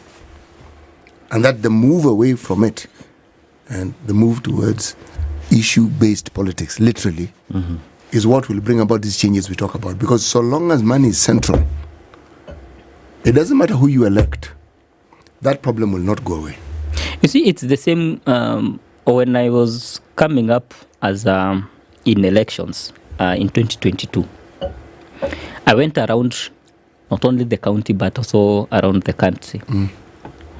And to some extent, I thought that maybe I wouldn't make it into the position because of the level of, let me call it extortionism that we have in our country. And this, I'm putting it in quotes. And in our politics. The extortion, whether from people in politics, the leaders of political parties, for you to get this, you need to give this. Yes. Certificates are being sold for for a premium. For a premium.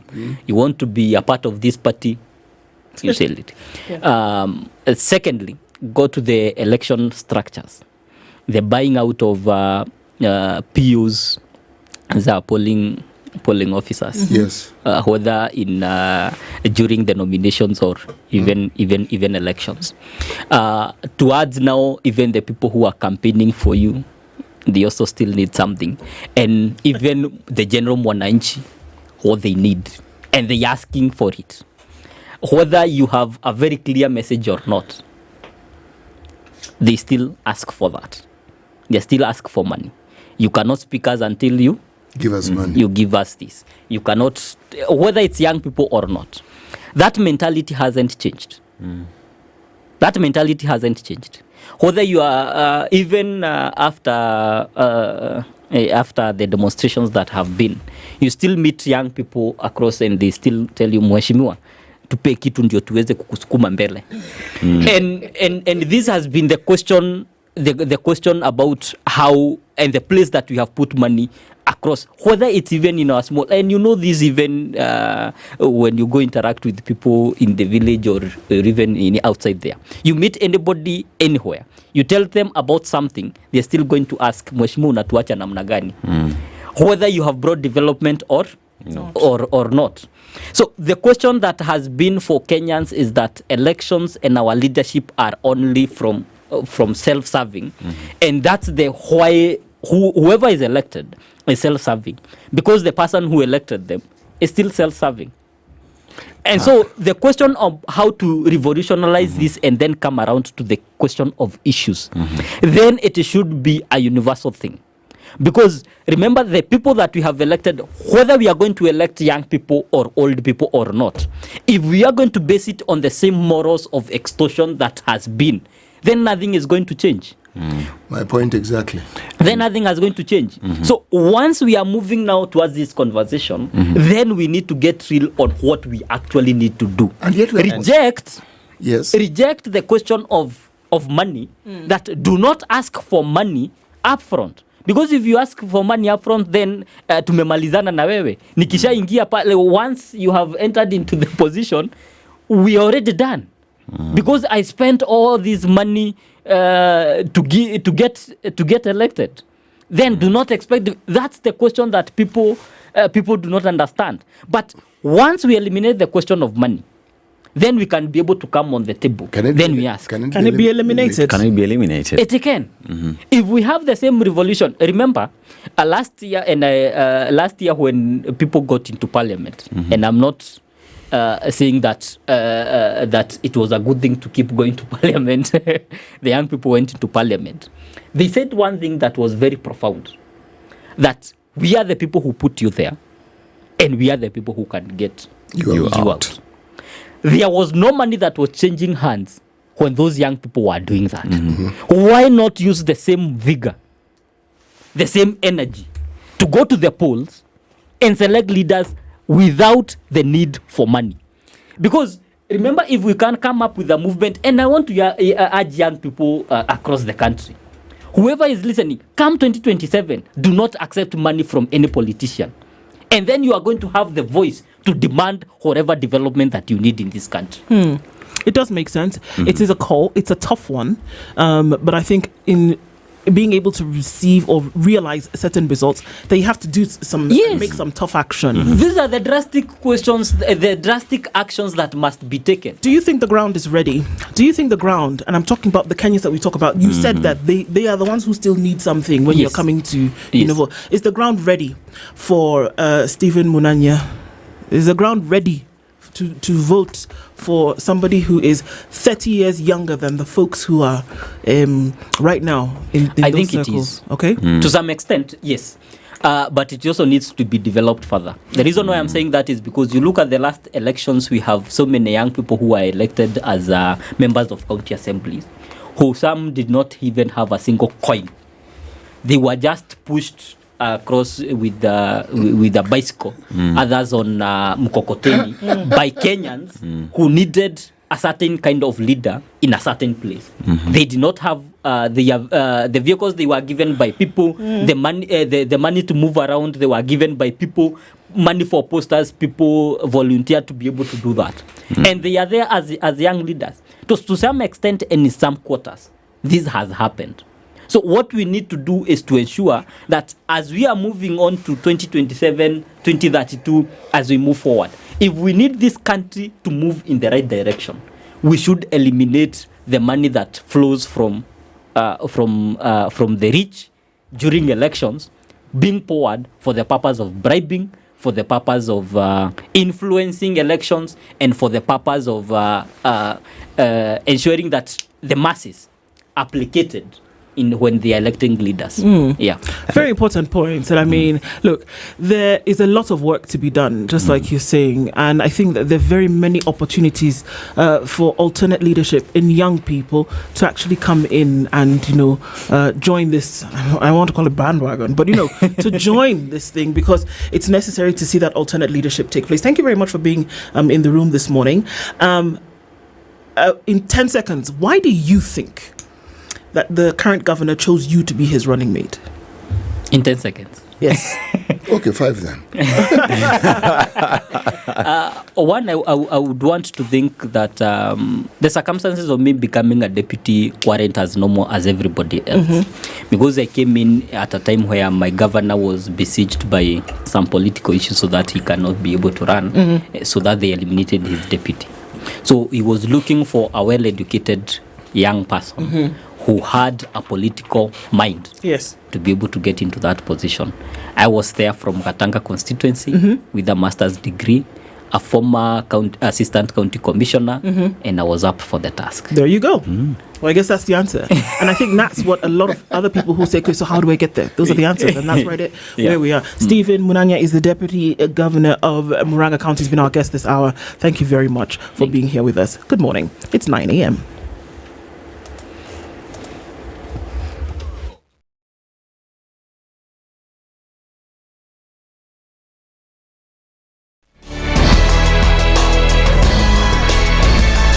Good morning, this is the News Wire. I'm Leah.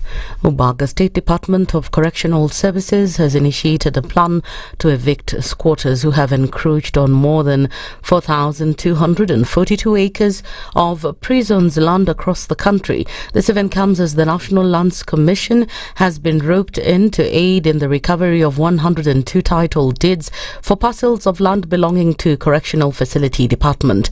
Correctional Services Principal Secretary Salome Kariuki said that the judiciary had been instrumental in expediting court cases, which had in turn allowed her department to reclaim some of the grabbed land. Tension continues to grip the nation over the delay to release results of the 2024 Kenya Certificate of Secondary Education examination. The delay has extended long since it has been the tradition for the Ministry of Education to release the results in December. The new system, whereby each examination paper was customized for each candidate with their name, index number and school pre-printed on it, has been cited as one of the reasons why the delay has been experienced. The National Parents Association Trans Nzoia County branch has urged the Ministry of Education to ensure it disburses capitation across learning institutions. Association Chairman Wellington Waliula said he would not like the situation that was witnessed last year, leading to school closures due to lack of funds, to repeat itself. Nataka kuwarai wazazi kwamba wahakikishe ya kwamba watoto wanarudi shuleni kwa wakati ambao unafaa. Tukizingatia ya kwamba mwaka jana shule zilifungwa mapema. Jambo la pili, serikali ihakikishe ya kwamba capitation inafika shuleni mapema. Na tunataka kushukuru sana sana Wizara ya Elimu kupitia kwa Waziri Migosi na Belio Kipsang. Wamefanya jitihada ya kuhakikisha kwamba vitabu ambavyo vilikuwa vinaprintiwa vya grade 9 sasa imesambazwa kwa mashule zetu. Hiyo ni heko, na tunataka mfanye hivyo kwa shule zote bila kuegemea upande wowote. And regarding additional fees charged by school management without permission, Waliula urged parents not to remain silent and instead report the matter. Nataka kurai walimu wasiwafukuze watoto, wahakikisha kwamba kila mtoto anapata haki yake ya kuingia darasani. Nataka kuuliza wazazi, ikiwa kuna utata shuleni, pengine malipo ambayo haijaidhinishwa na serikali, ni vizuri mzazi ahakikishe ya kwamba anafikisha ripoti hiyo kwa County Parents Association. Hawa ndio mouthpiece ya wazazi. Wazazi wengine wanaogopa ati kwamba wakienda kucomplain mtoto wake atakuwa victimized. Hiyo ni mambo yalipitwa na wakati. Wewe enda shuleni ukicomplain, ikiwa principal ama mwalimu hata kusikiza, wewe kuja kwa Parents Association, tutafikisha habari mahali penye inatakikana na hatua zifaazo zitachukuliwa. And police are looking for a suspect who allegedly set his lover on fire in Murang'a County. A 47-year-old woman is nursing serious injuries after she was doused with kerosene and set on fire. The mother of four allegedly suffered the violence at the hands of her lover after a disagreement over food. Sasa fenya alikuja aliitisha chakula, dadangu akamwambia atukupika usiku. Sasa ndio akaanza kusema sasa naye atalipisa kisasi. Ndio akaingia na huko ndani akachukua mafuta. Akakuja akamwagilia dada yangu. Ndio dada yangu akaniambia angalie huyu amenimwagilia mafuta. Nikamwambia si utoke, kabla akuje kwangu alikuwa amempiga kiberiti na akamwagilia akamtupia hiyo mshare. Nikafungua dirisha akaenda kupanda juu nikamrusha na huko nje ndio tukatoka. Kukimbia tukapiga duru watu wakakuja wakamumwagilia maji.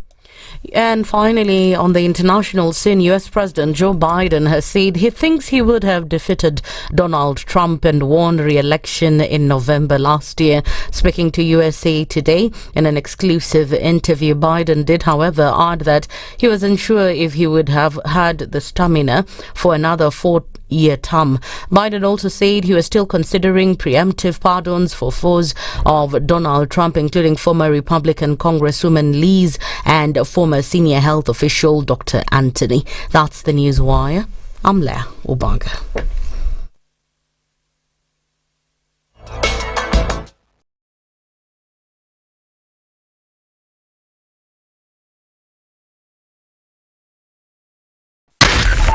.4 Spice FM, Nairobi.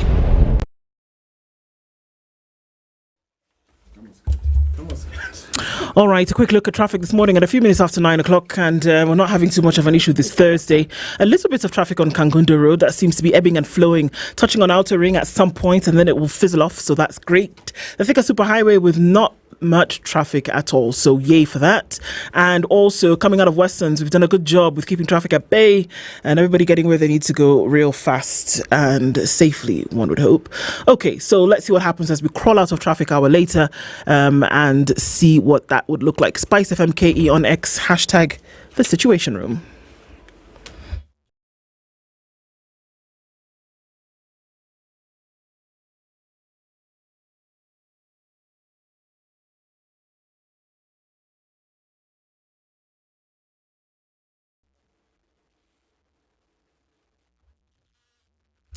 At 6 minutes after 9 o'clock, getting into the final hour of Kenya's biggest conversation this morning, and taking the opportunity to remind you that there are certain things happening in the country where youth are involved, where, even older people are involved, and say, you know what, you didn't get the chance to make this happen.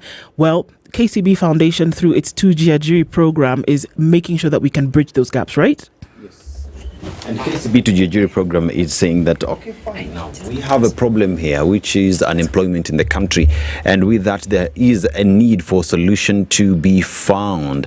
And as we have been just speaking about this matter for a very long time now, the program sponsors training for students aged 18 to 34 in technical training institutions, that is TVETs, to equip them with technical skills or upskill them to attain NITA certification. City, when we talk about the importance of NITA certification in enabling these young people get employment, just how important is that? It is important. You see, one of the things that the Qualification Authority in this country has done, among the things it has done, is precisely that people have acquired skills, abilities over time, but there is no paperwork to support it.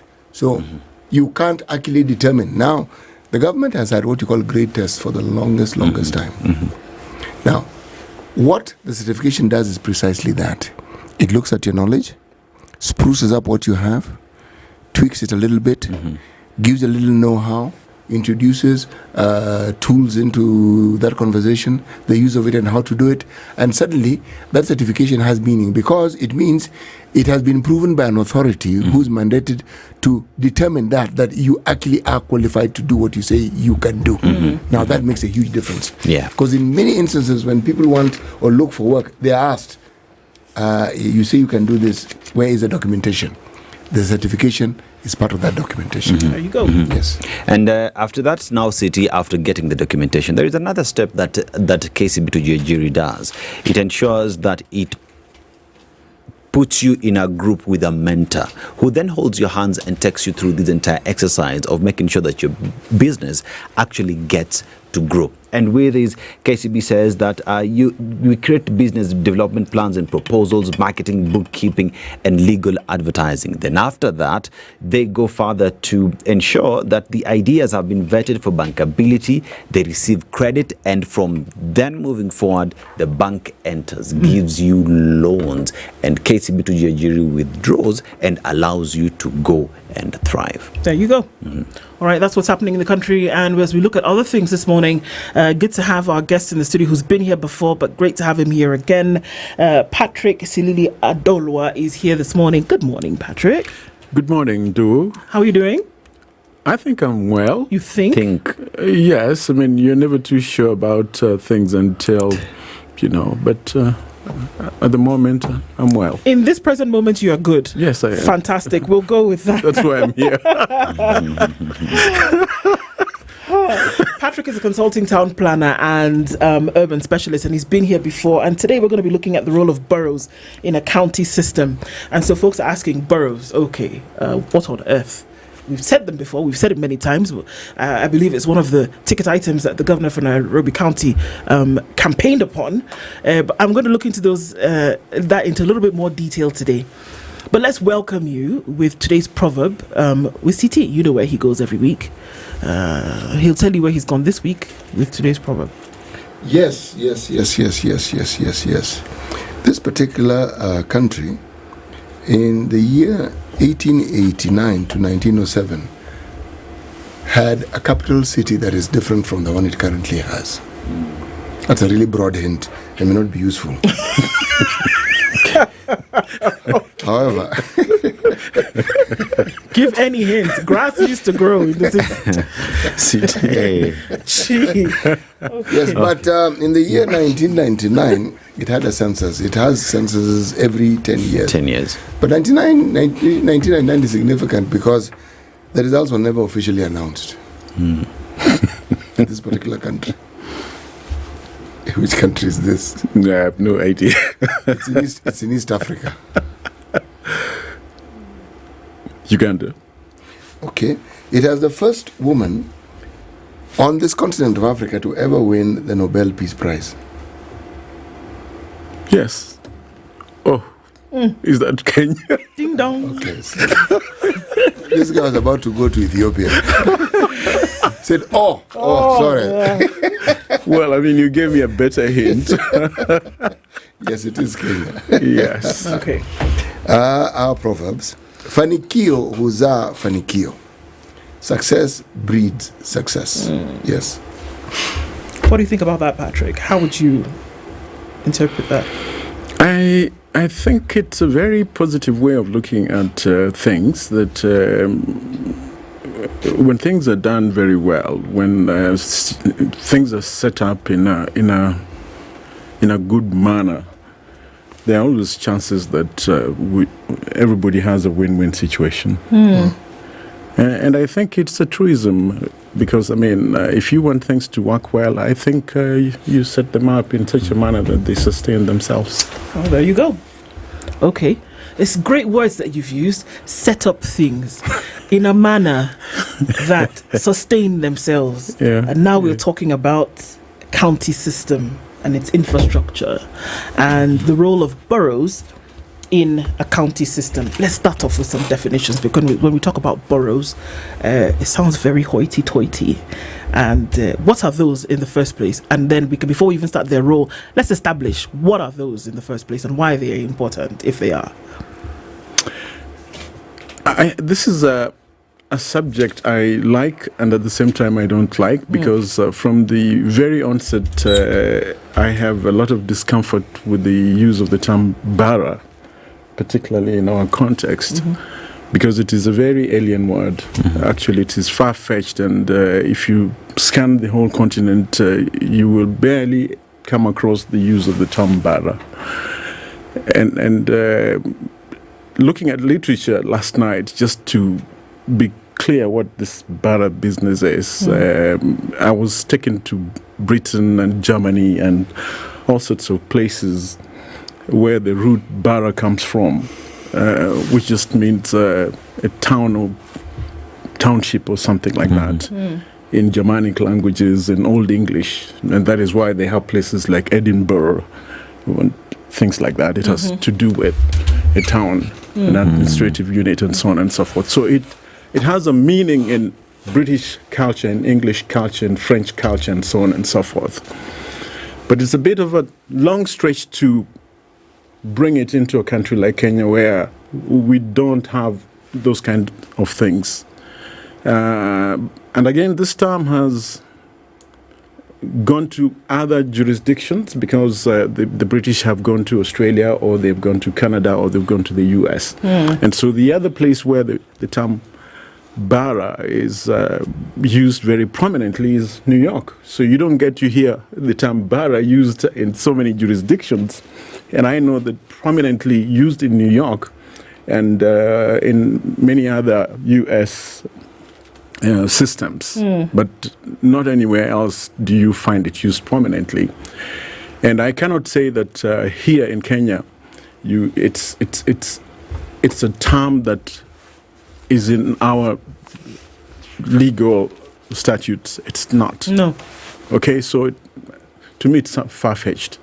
But in Britain, it's commonplace, because that's what they use to define urban systems, administrative systems within counties. So why would we use it here if it doesn't relate? Why would we even I still agonize, because last time we were here, we were talking about decentralization, and we were saying that given our context, we would have naturally gravitated into municipalities in the case of Nairobi, which again we can illustrate using Dar es Salaam, because Dar es Salaam has had municipalities in it for a long time, starting with 3 initially, which was Ilala, Temeke, and Kinondoni, and now adding 2 others called Ubungo,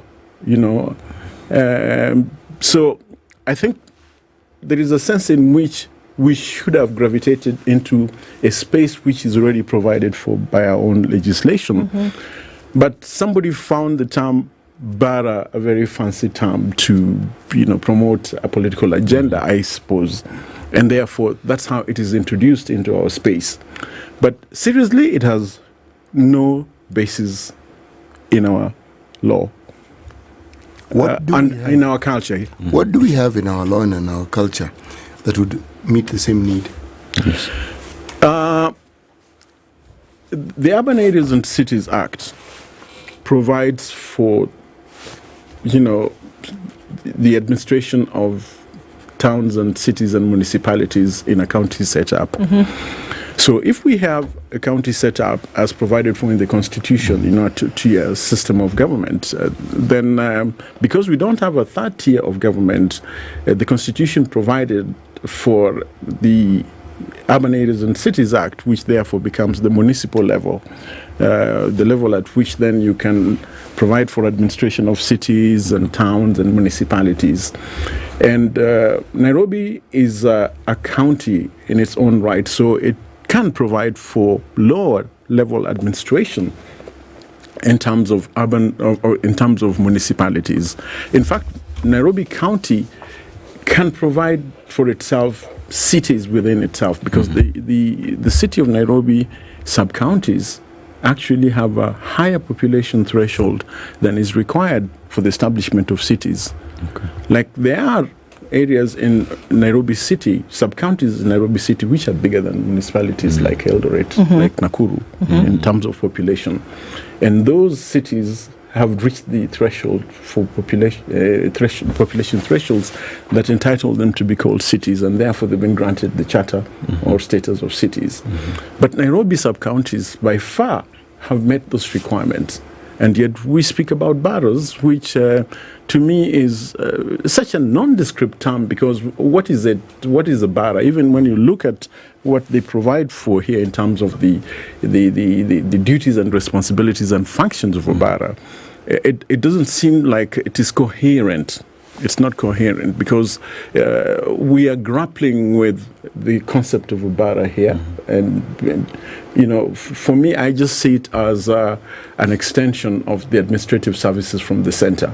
And it is not really decentralization per se. Okay. So we're saying that, first of all, just to clear any mock-up, we are saying that let's look at Nairobi as an example. And the reason why you would decentralize things, or the reason why you would have smaller administrative areas, is because the thing as a pie is too big to administer over, that you cannot deliver services to the whole place in the manner in which you ought to, because of its size. Absolutely. So the reason why you want to go into this borough discussion, or smaller pieces, is so that you can deliver service, administer properly to populations without having lack. Right? Absolutely. Okay. Absolutely. So there is a need for that. There is a need for it. You could not say it better than that. The need has been here all along. And we've been saying that the mere decentralization to the sub-counties is provided for in the Urban Areas, in the County Government Act, but we are talking about cities with very complex urban systems, development programs, and so on and concentration of population. So you want to look at Nairobi and Mombasa, those two city counties, differently, because they're not rural counties. Okay? So if you are dealing with large swaths of land in rural counties like Marsabit, like Moyale, like Turkana, then you have territory, rural territory, so you can talk about sub-counties. And the word county does have a meaning. It connotes a regional, rural setup. But when you talk about sub-counties in Nairobi, to me it's a misnomer. Because what should we call them? What should you call them? We need to have an urban definition for these sub-counties. Yes, you can call them sub-counties because they're part of what is prescribed as a county and its systems in the County Government Act. But because they are uniquely urban systems, you don't want to see them as county. The word county means rural. Yes, that's what it means. There are those who've argued along the same lines that you are making a presentation, and said that Nairobi, given what it is, perhaps requires a unique dispensation, something that isn't quite the same as what we refer to as other counties within the country. Absolutely, and this is what I'm alluding to. And I think we are not short of examples. And if I give you the example, Dar es Salaam started looking at decentralization a long time ago. In fact, 20 years ago, I had the privilege of visiting Dar es Salaam. And we were taken to the 3 municipalities then, Kinondoni, Ilala, and Temeke. And they already had this notion about decentralizing and giving services at local levels. So it's not new. I think, as far as I'm concerned, Kenya has been such a laggard in this, regard. And so sometimes I look at us and I'm like, guys have done things and here we are, trailing them. So, yes, we do need the sub-counties in Nairobi to be fashioned in a certain way that delivers services to citizens, that helps citizens to have a say in the day-to-day, administration, not just administration, but development activities, social activities, Let's look at the sub-counties of Nairobi. Yes. Because sometimes when we have these conversations and we talk about these things, it seems like something that you've picked out of a textbook and you need to have the thick bottle glasses to really understand what's happening. But if we bring this conversation down to the actual thing that we are talking about, there are 17 sub-counties of Nairobi, Correct. right? Yes. Westlands, Dagoretti North, Dagoretti South, Langata, Kibra, Roysambu, Kasarani, Ruaraka, Embakasi South, Embakasi North, Embakasi Central, Embakasi East, Embakasi West, Makadara, Kamkunji, Starehe, and Mathare. Of these 17 sub-counties, essentially what we're saying is that these all make up Nairobi. And some of them are huge. Take Embakasi just on its own. You've had to separate it into the 4 geographical areas of Northwest, East, and Central, right? It's big. You've had to do that on its own. But essentially what we are talking about here, okay, take the borough thing and chuck it out the window. Call it something else, right? Yeah. We're saying that there is a need for these 17 sub-counties to have their own administrative platforms, because nobody can be running back to City Hall every day when there's a problem. That Embakasi Central should not have to run back to Arthur Johnson Sakaja's office down here to say this and this needs to be done. Right? But currently, that's how it is. It is too big. There are too many people knocking on 5 million.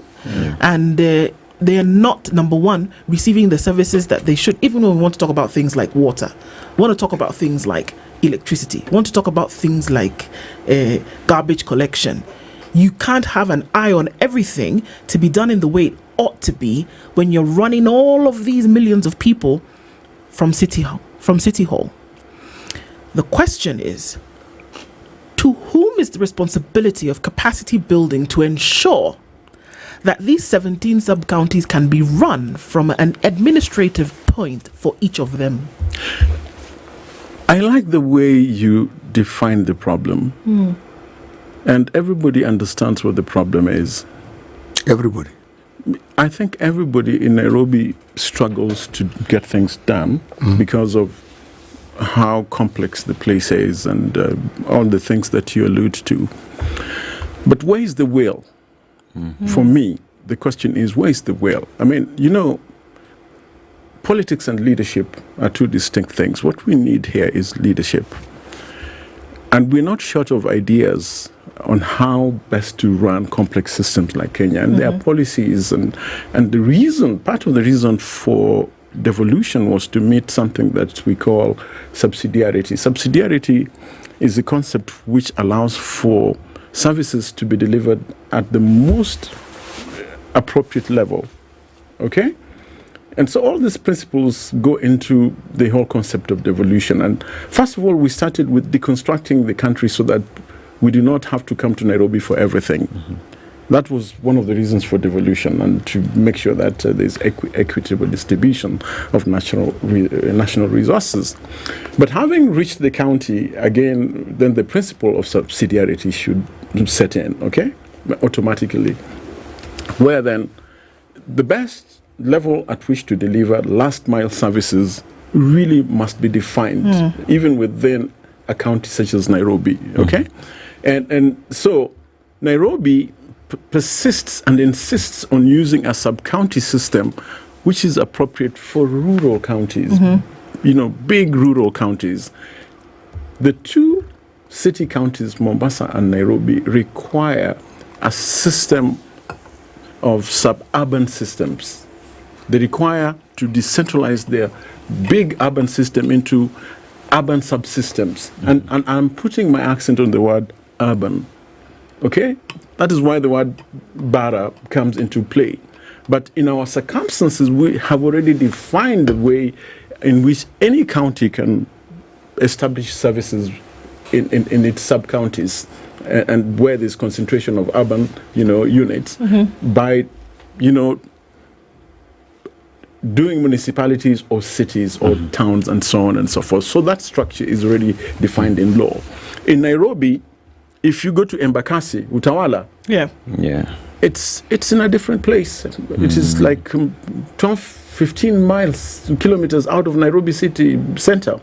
Embakasi, Utawala, is actually bigger than Kisumu.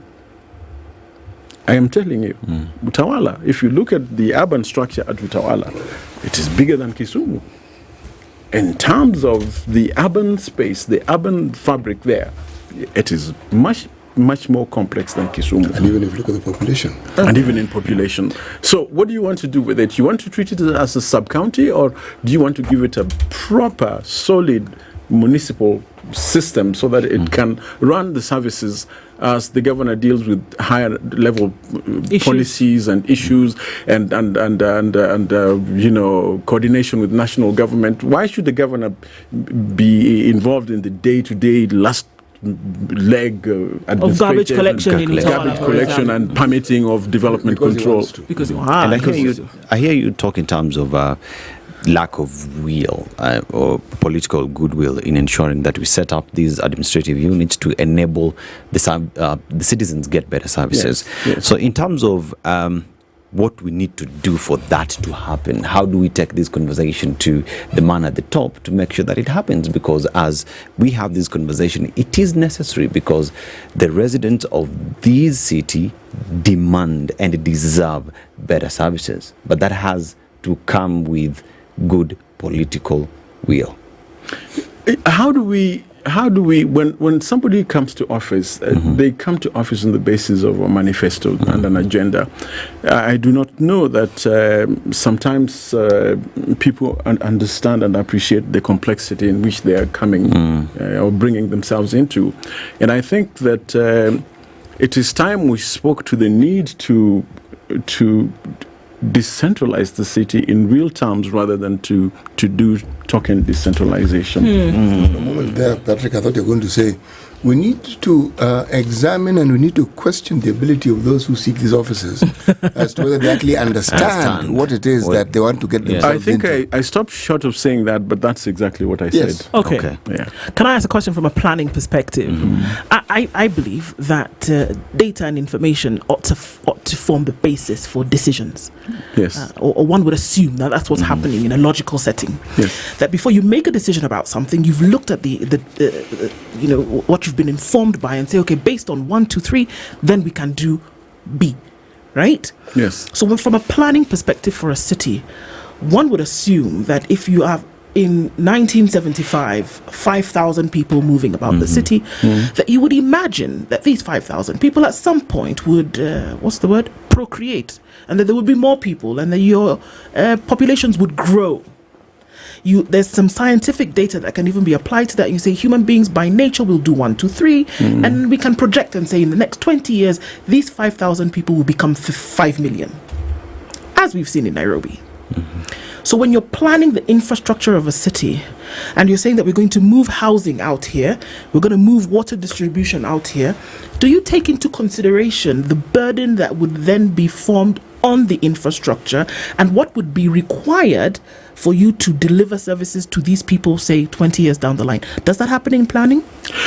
Sometimes I wonder whether we ever have enough time to respond to all these questions that we ask, because there are many questions and they are actually very scary questions. Because yes, when I look at my notes, Nairobi's population is 5.4 million people, so they say. Sometimes our statistics. But it's by far the largest county in Kenya, isn't it? By population. Well, I mean, that's the point. Yeah. I mean, we're talking about people, and we're talking about... I'm coming back to you. It's population. You're the one who asked the question. It's the population. It's the statistics. Okay? So if you have 5.4 million people, that's a country in Europe. Yes. Many countries. That's a country in That's even in Africa. Many countries. It's bigger than Botswana, 2 times bigger than Botswana. Yes. So you have to manage Botswana's population in Nairobi, right? Yes. Okay. So you asked me in planning. Yes, but I was the center of the Nairobi plan, the new plan. Which is. Nobody's using it, but we said you were in charge of planning. I was responsible for it. Yes, I started the process. I left the city. I came back as a national government official responsible for that docket, yes. and we. At that point, we are planning for a decentralized capital city. And we were saying we cannot have a city that is a radial city, which means that everything leads to the center with concepts like central business district. Those are misnomers. We need to have multiple business districts all over the city so that we don't have traffic moving into one direction. So the idea of new plan was to unpack the city into manageable units with different economic and development nodes, and that is exactly what we should be thinking about from a planner's perspective. Then what happened? Okay, sorry. Please, let's take a break. Because if we don't take a break now, I will not be able to breathe, because I don't understand why you would spend so much money on a plan, pay people, consultants up and down, and then you don't implement the plan. Don't understand. But okay. Let's take a break, and we'll come back and discuss some of these details. We're having a conversation today with Patrick Badola, and we're looking at, so manageable units for counties and why see how we've removed boroughs now from this conversation. Let me remind you about the first of its kind annual study abroad conference that's taking place in Nairobi on the 18th of January at the Gallant Mall in Parklands, and on the 27th of January at the Eka Hotel in Eldoret. All right. Like I said, it's the first of its kind ever, and it's brought to you by Cradle. Remember, Cradle is Africa's largest study abroad platform, and what it does is uses technology to match you and your education goals to 600 universities in 45 distinct destinations. So the annual Study Abroad Conference is bringing top experts from Cradle and universities from across the world. The conference is going to be packed with the most knowledge you'll ever get in one place. So it's not your typical study abroad fair. What do you expect? Number one, you can learn about university courses. You can learn about personalized and comprehensive university recommendations. There'll also be an event highlight, which is the Battle of Study Destinations. Where is the destination that is going to make its place most admirable to you? There'll be tailored sessions with university representatives. There'll be a masterclass on how to secure your student visa. And that's not all. In the afternoon of that conference, you'll get to meet international university representatives from around the world for face-to-face meetings. You can register. You need to in order to get an invite. It's www.cradle.com. Register there, get your invite, and then also you can call 0799 000 444 and get to meet some of these folks on that particular day. This is something you want to do to secure your future of an education anywhere in the world.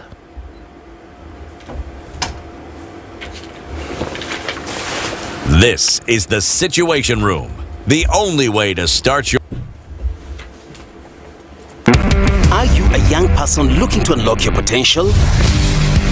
Are you ready to take the future in your hands? If so, then listen up. KCB to Jejiri is the plan. It's designed to empower young people like you, develop skills and knowledge you need to succeed in life. KCB to Jejiri combines vocational skills training, business development training, access to finance and business mentorship, preparing youth for jobs, entrepreneurship and wealth creation. Don't be left out. Visit kcbgroup.com/foundation to learn more.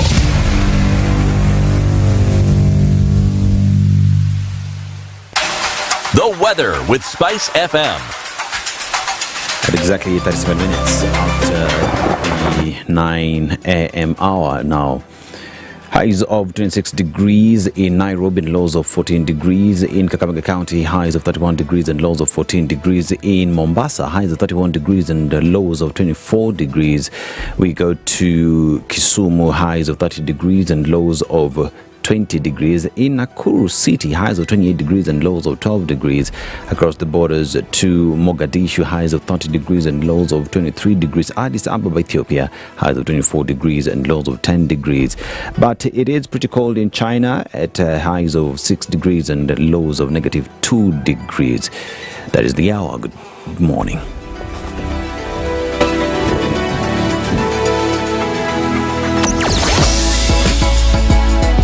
Sugar and spice and everything nice.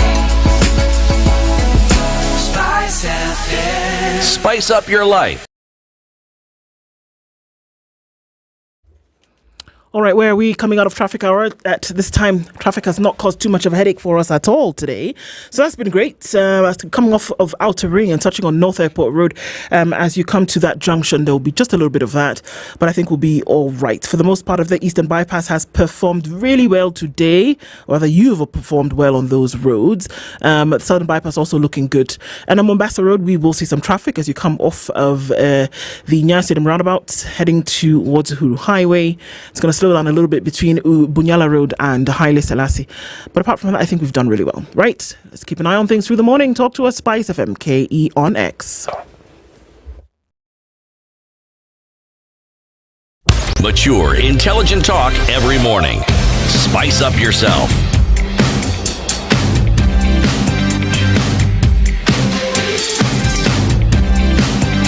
Mornings done right. 94.4. At 23 minutes to the top of the hour, we're having this planning conversation this morning, and trying to look into, okay, so it's necessary to have more manageable units, and that's why the idea came up in the first place, to kind of decentralize things, so that you have smaller units for administration and service delivery and things like that. So Patrick, you've been telling us, okay, so we've broken it down a little bit. Yes. There's a new plan. Yes. People were hired. Yes. Consultants were put in place. They said by this year, we should be able to do 1, 2, 3. It would be remiss of me to say absolutely nothing has been done, but I'm going to take a guess and say that in terms of the new plan and its implementation, we've seen very little of it implemented. Or are we saying that over time and by this date it would have been finished? But if you have, like we say, a huge administrative area of Nairobi, and I believe that the things that have come into the new plan are this decentralization into manageable units. It is also one of the big ticket items that the current governor ran on in terms of his bid to run Nairobi, and he talked about boroughs. He did over and over and over and over again, realizing the need to have these manageable units, because then it would ensure service delivery, of course, for a smaller size. Why have we not seen the implementation beyond talk of this thing?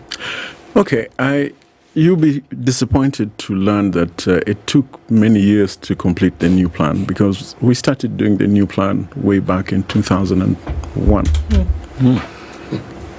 Okay. Because the older plan, the previous plan, the 1973 strategy had expired, and therefore there was a development vacuum. And that's when I got appointed to the position of Director of City Planning, and so it naturally was my first assignment. I mean, when you are appointed the Director of City Planning, you do what you must do. And so I found myself, at a very interesting point where I had to do a plan to replace the 1973 strategy. So it was an exciting moment. But plans are not taken seriously. Urban plans are not taken very seriously in this country, and I regret to say so, because there was absolutely no interest in completing that new plan until much later in 2012. So you can imagine a plan taking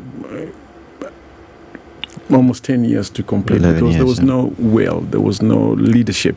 And I'm using my words today much more softly than before, because I think we need to just say that leadership was lacking as far as the development of Nairobi is concerned. And remember, the 1973 strategy was supported by the World Bank. And this particular strategy for new plan was also supported by JICA. We ourselves having been reluctant to put in our own local resources. And therefore you can see where the lethargy stems from, that we haven't been very keen on putting our local resources into urban plants. And so we find ourselves in this very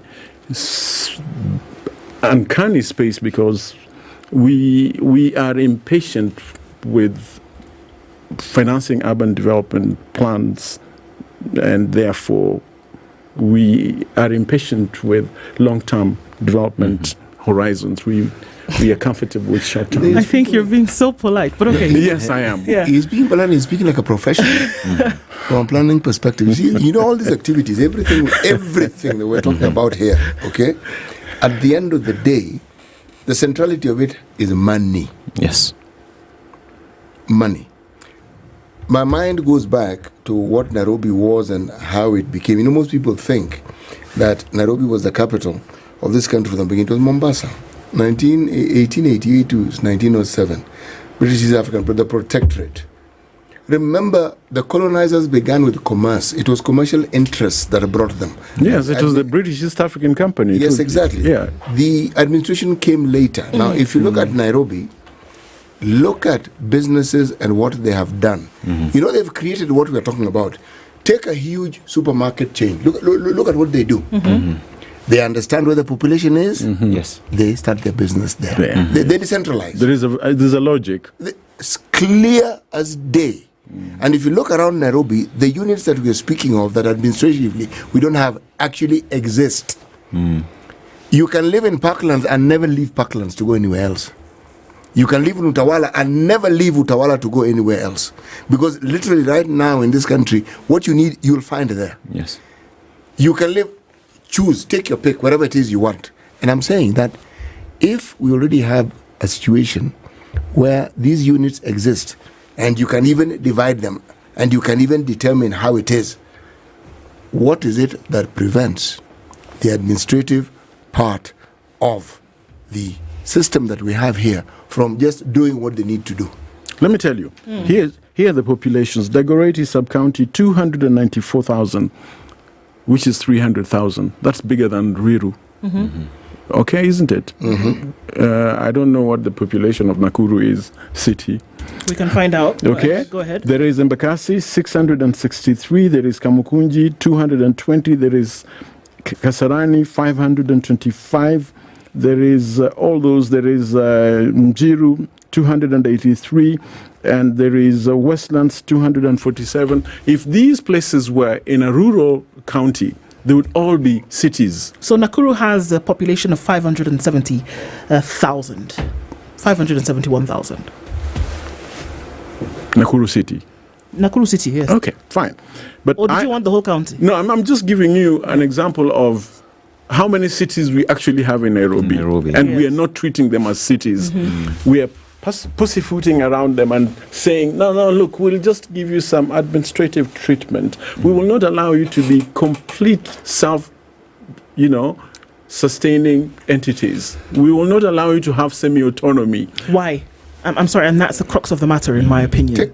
Let's go back. Why would it be a comfortable position for me to say, look, rather than make you fully administrative, to ensure that there's proper service delivery, to ensure that there's proper governable administration, why would I back off of that as opposed to just giving you to say, go ahead and do this to me? Why would I now say, no, well, let me just give you a small, let me just give you a small administrative office and you can, dilly-dally over there. Why would I do that? But even as you ask the question, no, okay, let Patrick answer the question. Let me not water down that question. Okay. It's an important one. I think it's not a question of planning anymore. It's a question of our political culture.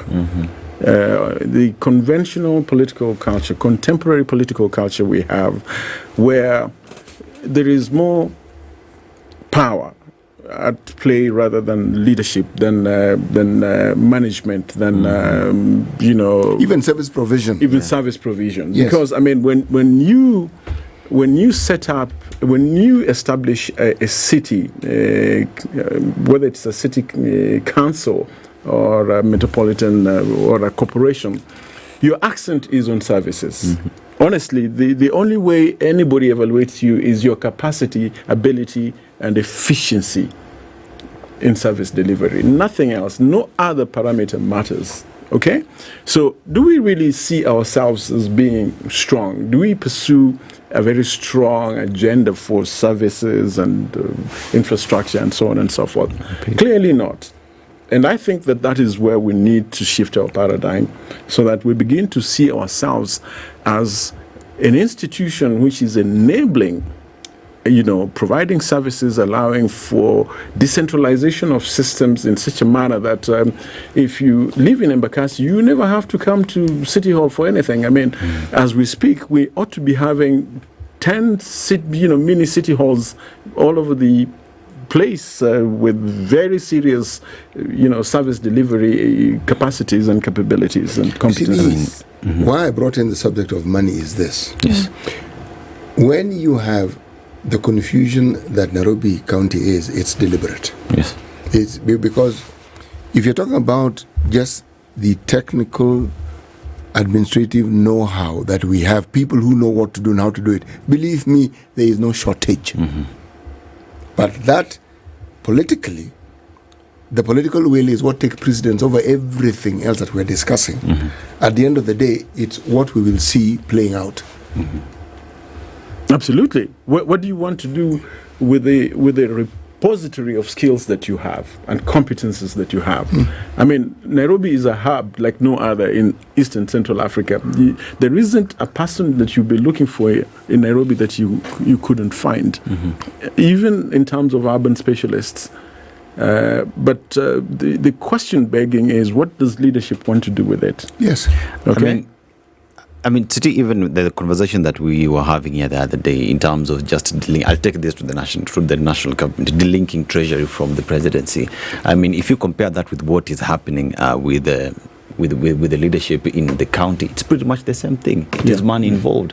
I want this basket to be mine and control it the way I want. You've introduced something interesting. Why don't we then look at even the discussion we've had regarding the independence of the three arms of government? Yes. Where you find individuals, someone cedes power, they cede power, then they blame the person who they have given power to for taking the power which they have ceded. There is no place on the planet, this particular planet called Earth, where the executive is never trying to control the other arms of government. Yes. They all do. Yes. All executives do. And that is the reason why people have constitutions that are robust. And that's why, yes, it is to ensure that you put a halt to that forward movement. Every leader on this planet who is a politician wants to do exactly what people blame the president of this country for doing. Now, the people who are targeted, whether it is the judiciary, whether it is parliament, my friend, the constitution has given them an independence which those who have determined to decede have ceded. So it is not the person who has sought to take your power. No, it is you. You gave it. The citizenry, the constitution, have given it to you. We have donated it to you. And then you, without our consent, you've gone and donated it elsewhere.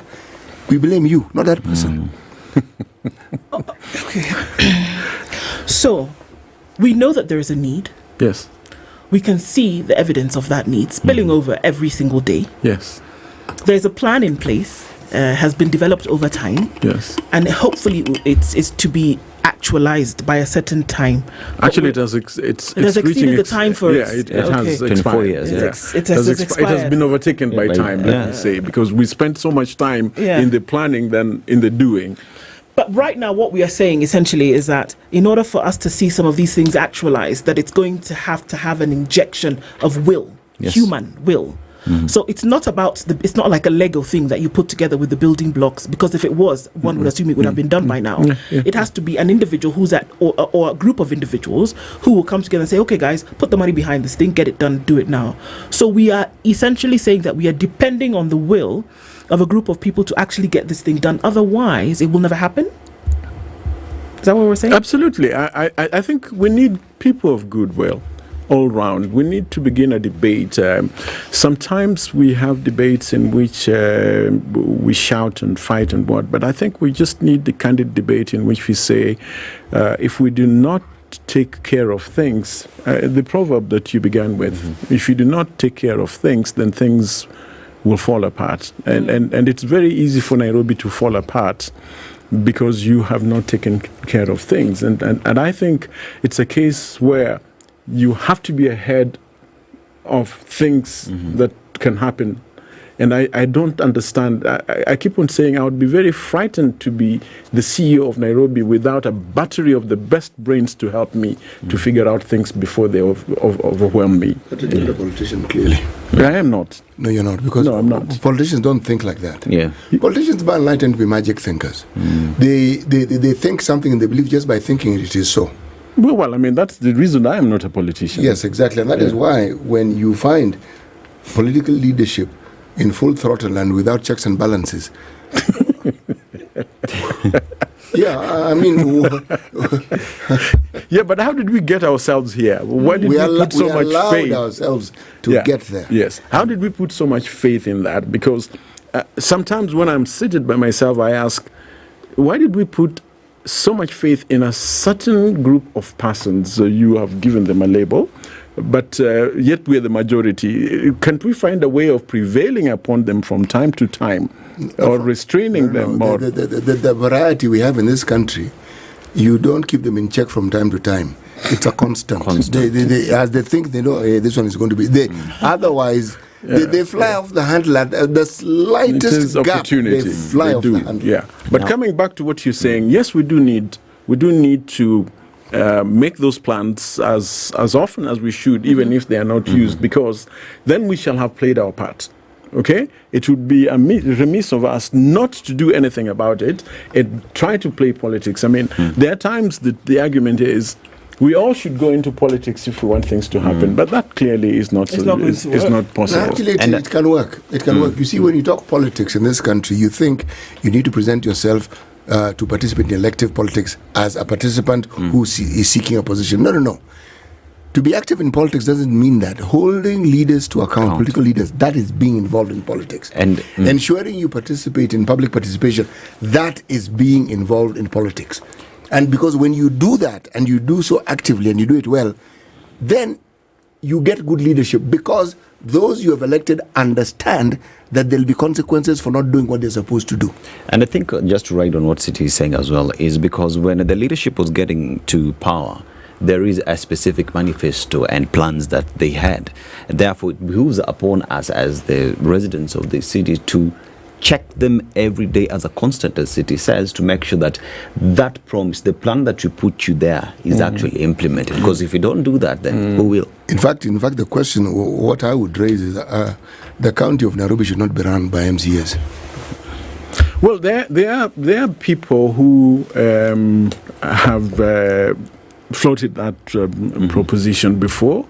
I know that at one point some people have asked me for an opinion on that, and when I volunteered my thought that perhaps we should have left Nairobi out of the system of counties and just run it as a national administrative capital city, people did not seem to buy that either. But perhaps Nairobi should have been run that way. But again, the question begs, then how then would the people in Nairobi be represented? Because then people in Nairobi would find themselves disenfranchised. Yes and no. If you see, we are assuming that the current structure is what would hold. If we had municipalities and cities within, then the representation you speak of would make sense, because you would have representation within those cities, within those units, who would do exactly what it is that we are saying they ought to do. Because currently, you are talking about individuals who are supposed to help run this mammoth of a unit with its complexities. Okay? They are woefully inadequate. Woefully inadequate. Speaking about which, you see, the tragedy that faces us with devolution is that we actually lost our municipal systems. We lost our municipal culture, because even in other counties outside of Nairobi, the municipal culture has disappeared, and for the same reasons. You'd be surprised. For the same reasons that Nairobi is unwilling to decentralize in a much more meaningful way, the other counties are unwilling to allow autonomy of municipalities and cities within their counties. Again, the issue is it's about hegemony, okay?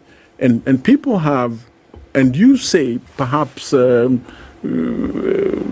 with reservations from me that the only thing that politicians think about is hegemony. I think there are instances of leadership amongst some politicians. There are instances of leadership. Where, for instance, Patrick? Instances of leadership. Well, where a leader does have, the will to allow systems to function to such an extent that places are not completely grounded. Example. Are you, no, I'm not talking about this country. I mean, surely, there are many benchmarks. So, are you saying that we have reached a point where we cannot find a leader in this country? Is it true that we can't find leaders in this country? We have leaders. We do, don't we? We do. Yes. We do. So that's what we're looking for. Yeah. We're looking to find people, leaders, even those who are not in office, perhaps, who can influence some things. And they can influence sustainable urban systems. There are people of goodwill who can say, yes, we understand that as a politician you do have your own needs and aspirations and so on. But the thing is, if you do not have sustainable systems, then you do not have anything. But let me go back to what I mentioned earlier on about the issue of money. When these units are devolved in the manner that we're discussing, say we're talking about Nairobi City as our example. Something which will then come in is something called efficiency. Yes. Infinitely more than what we have now. The moment you have efficiency, even when it comes to matters of revenue, believe me, you will suddenly be shocked at just how much more can be realized. But that's the reason why we're saying decentralized systems have a way of bringing in much more efficiency. If you're looking for revenues, for whatever purpose, whatever it is you want to do, whether it's a school system, you have much more efficiency, you have more revenues, you have more things happening for you, you have more development happening. You see, let me give you an example. If you are looking to apply for a development permit in Nairobi, it can take you a whole year for that to turn around. If you have these things localized, it can take you a couple of months. Even weeks. Everything. So if you are looking to find 100 million shillings in revenue from that particular activity, then you'll find it in a shorter time. So all we're saying is you can lock up this behemoth or you can open it up. Yes, and even the development you speak of will be relevant because you're talking about the decision making is relevant to the people who are within that particular unit. You can imagine how much more revenues could be unlocked for the city of Nairobi if you had a much more efficient system for, And Adolo, in all this conversation, what would be the role of the citizenry in making sure this plan is achieved? Let me tell you, citizens are busy doing things. If you go to the neighborhood, if you go to the place where I live, we are performing municipal functions. We have our neighborhood association, we're dealing with garbage, we're dealing with security, we're dealing with all manner of things. We are restraining rogue entertainers and businesses from overrunning us with noise pollution and so on and so forth. We're refusing our streets to be littered by and all sorts of unplanned development. So the reason why we are robustly doing these things is because there is a gap.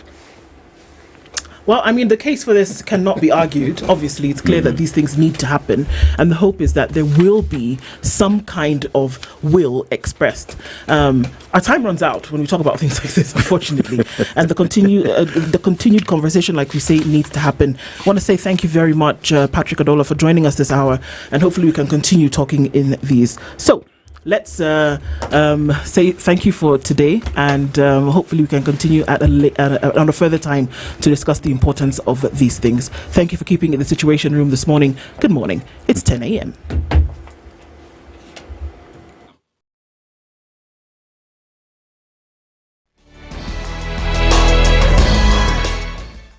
Good morning. This is the news wire. I'm Leah.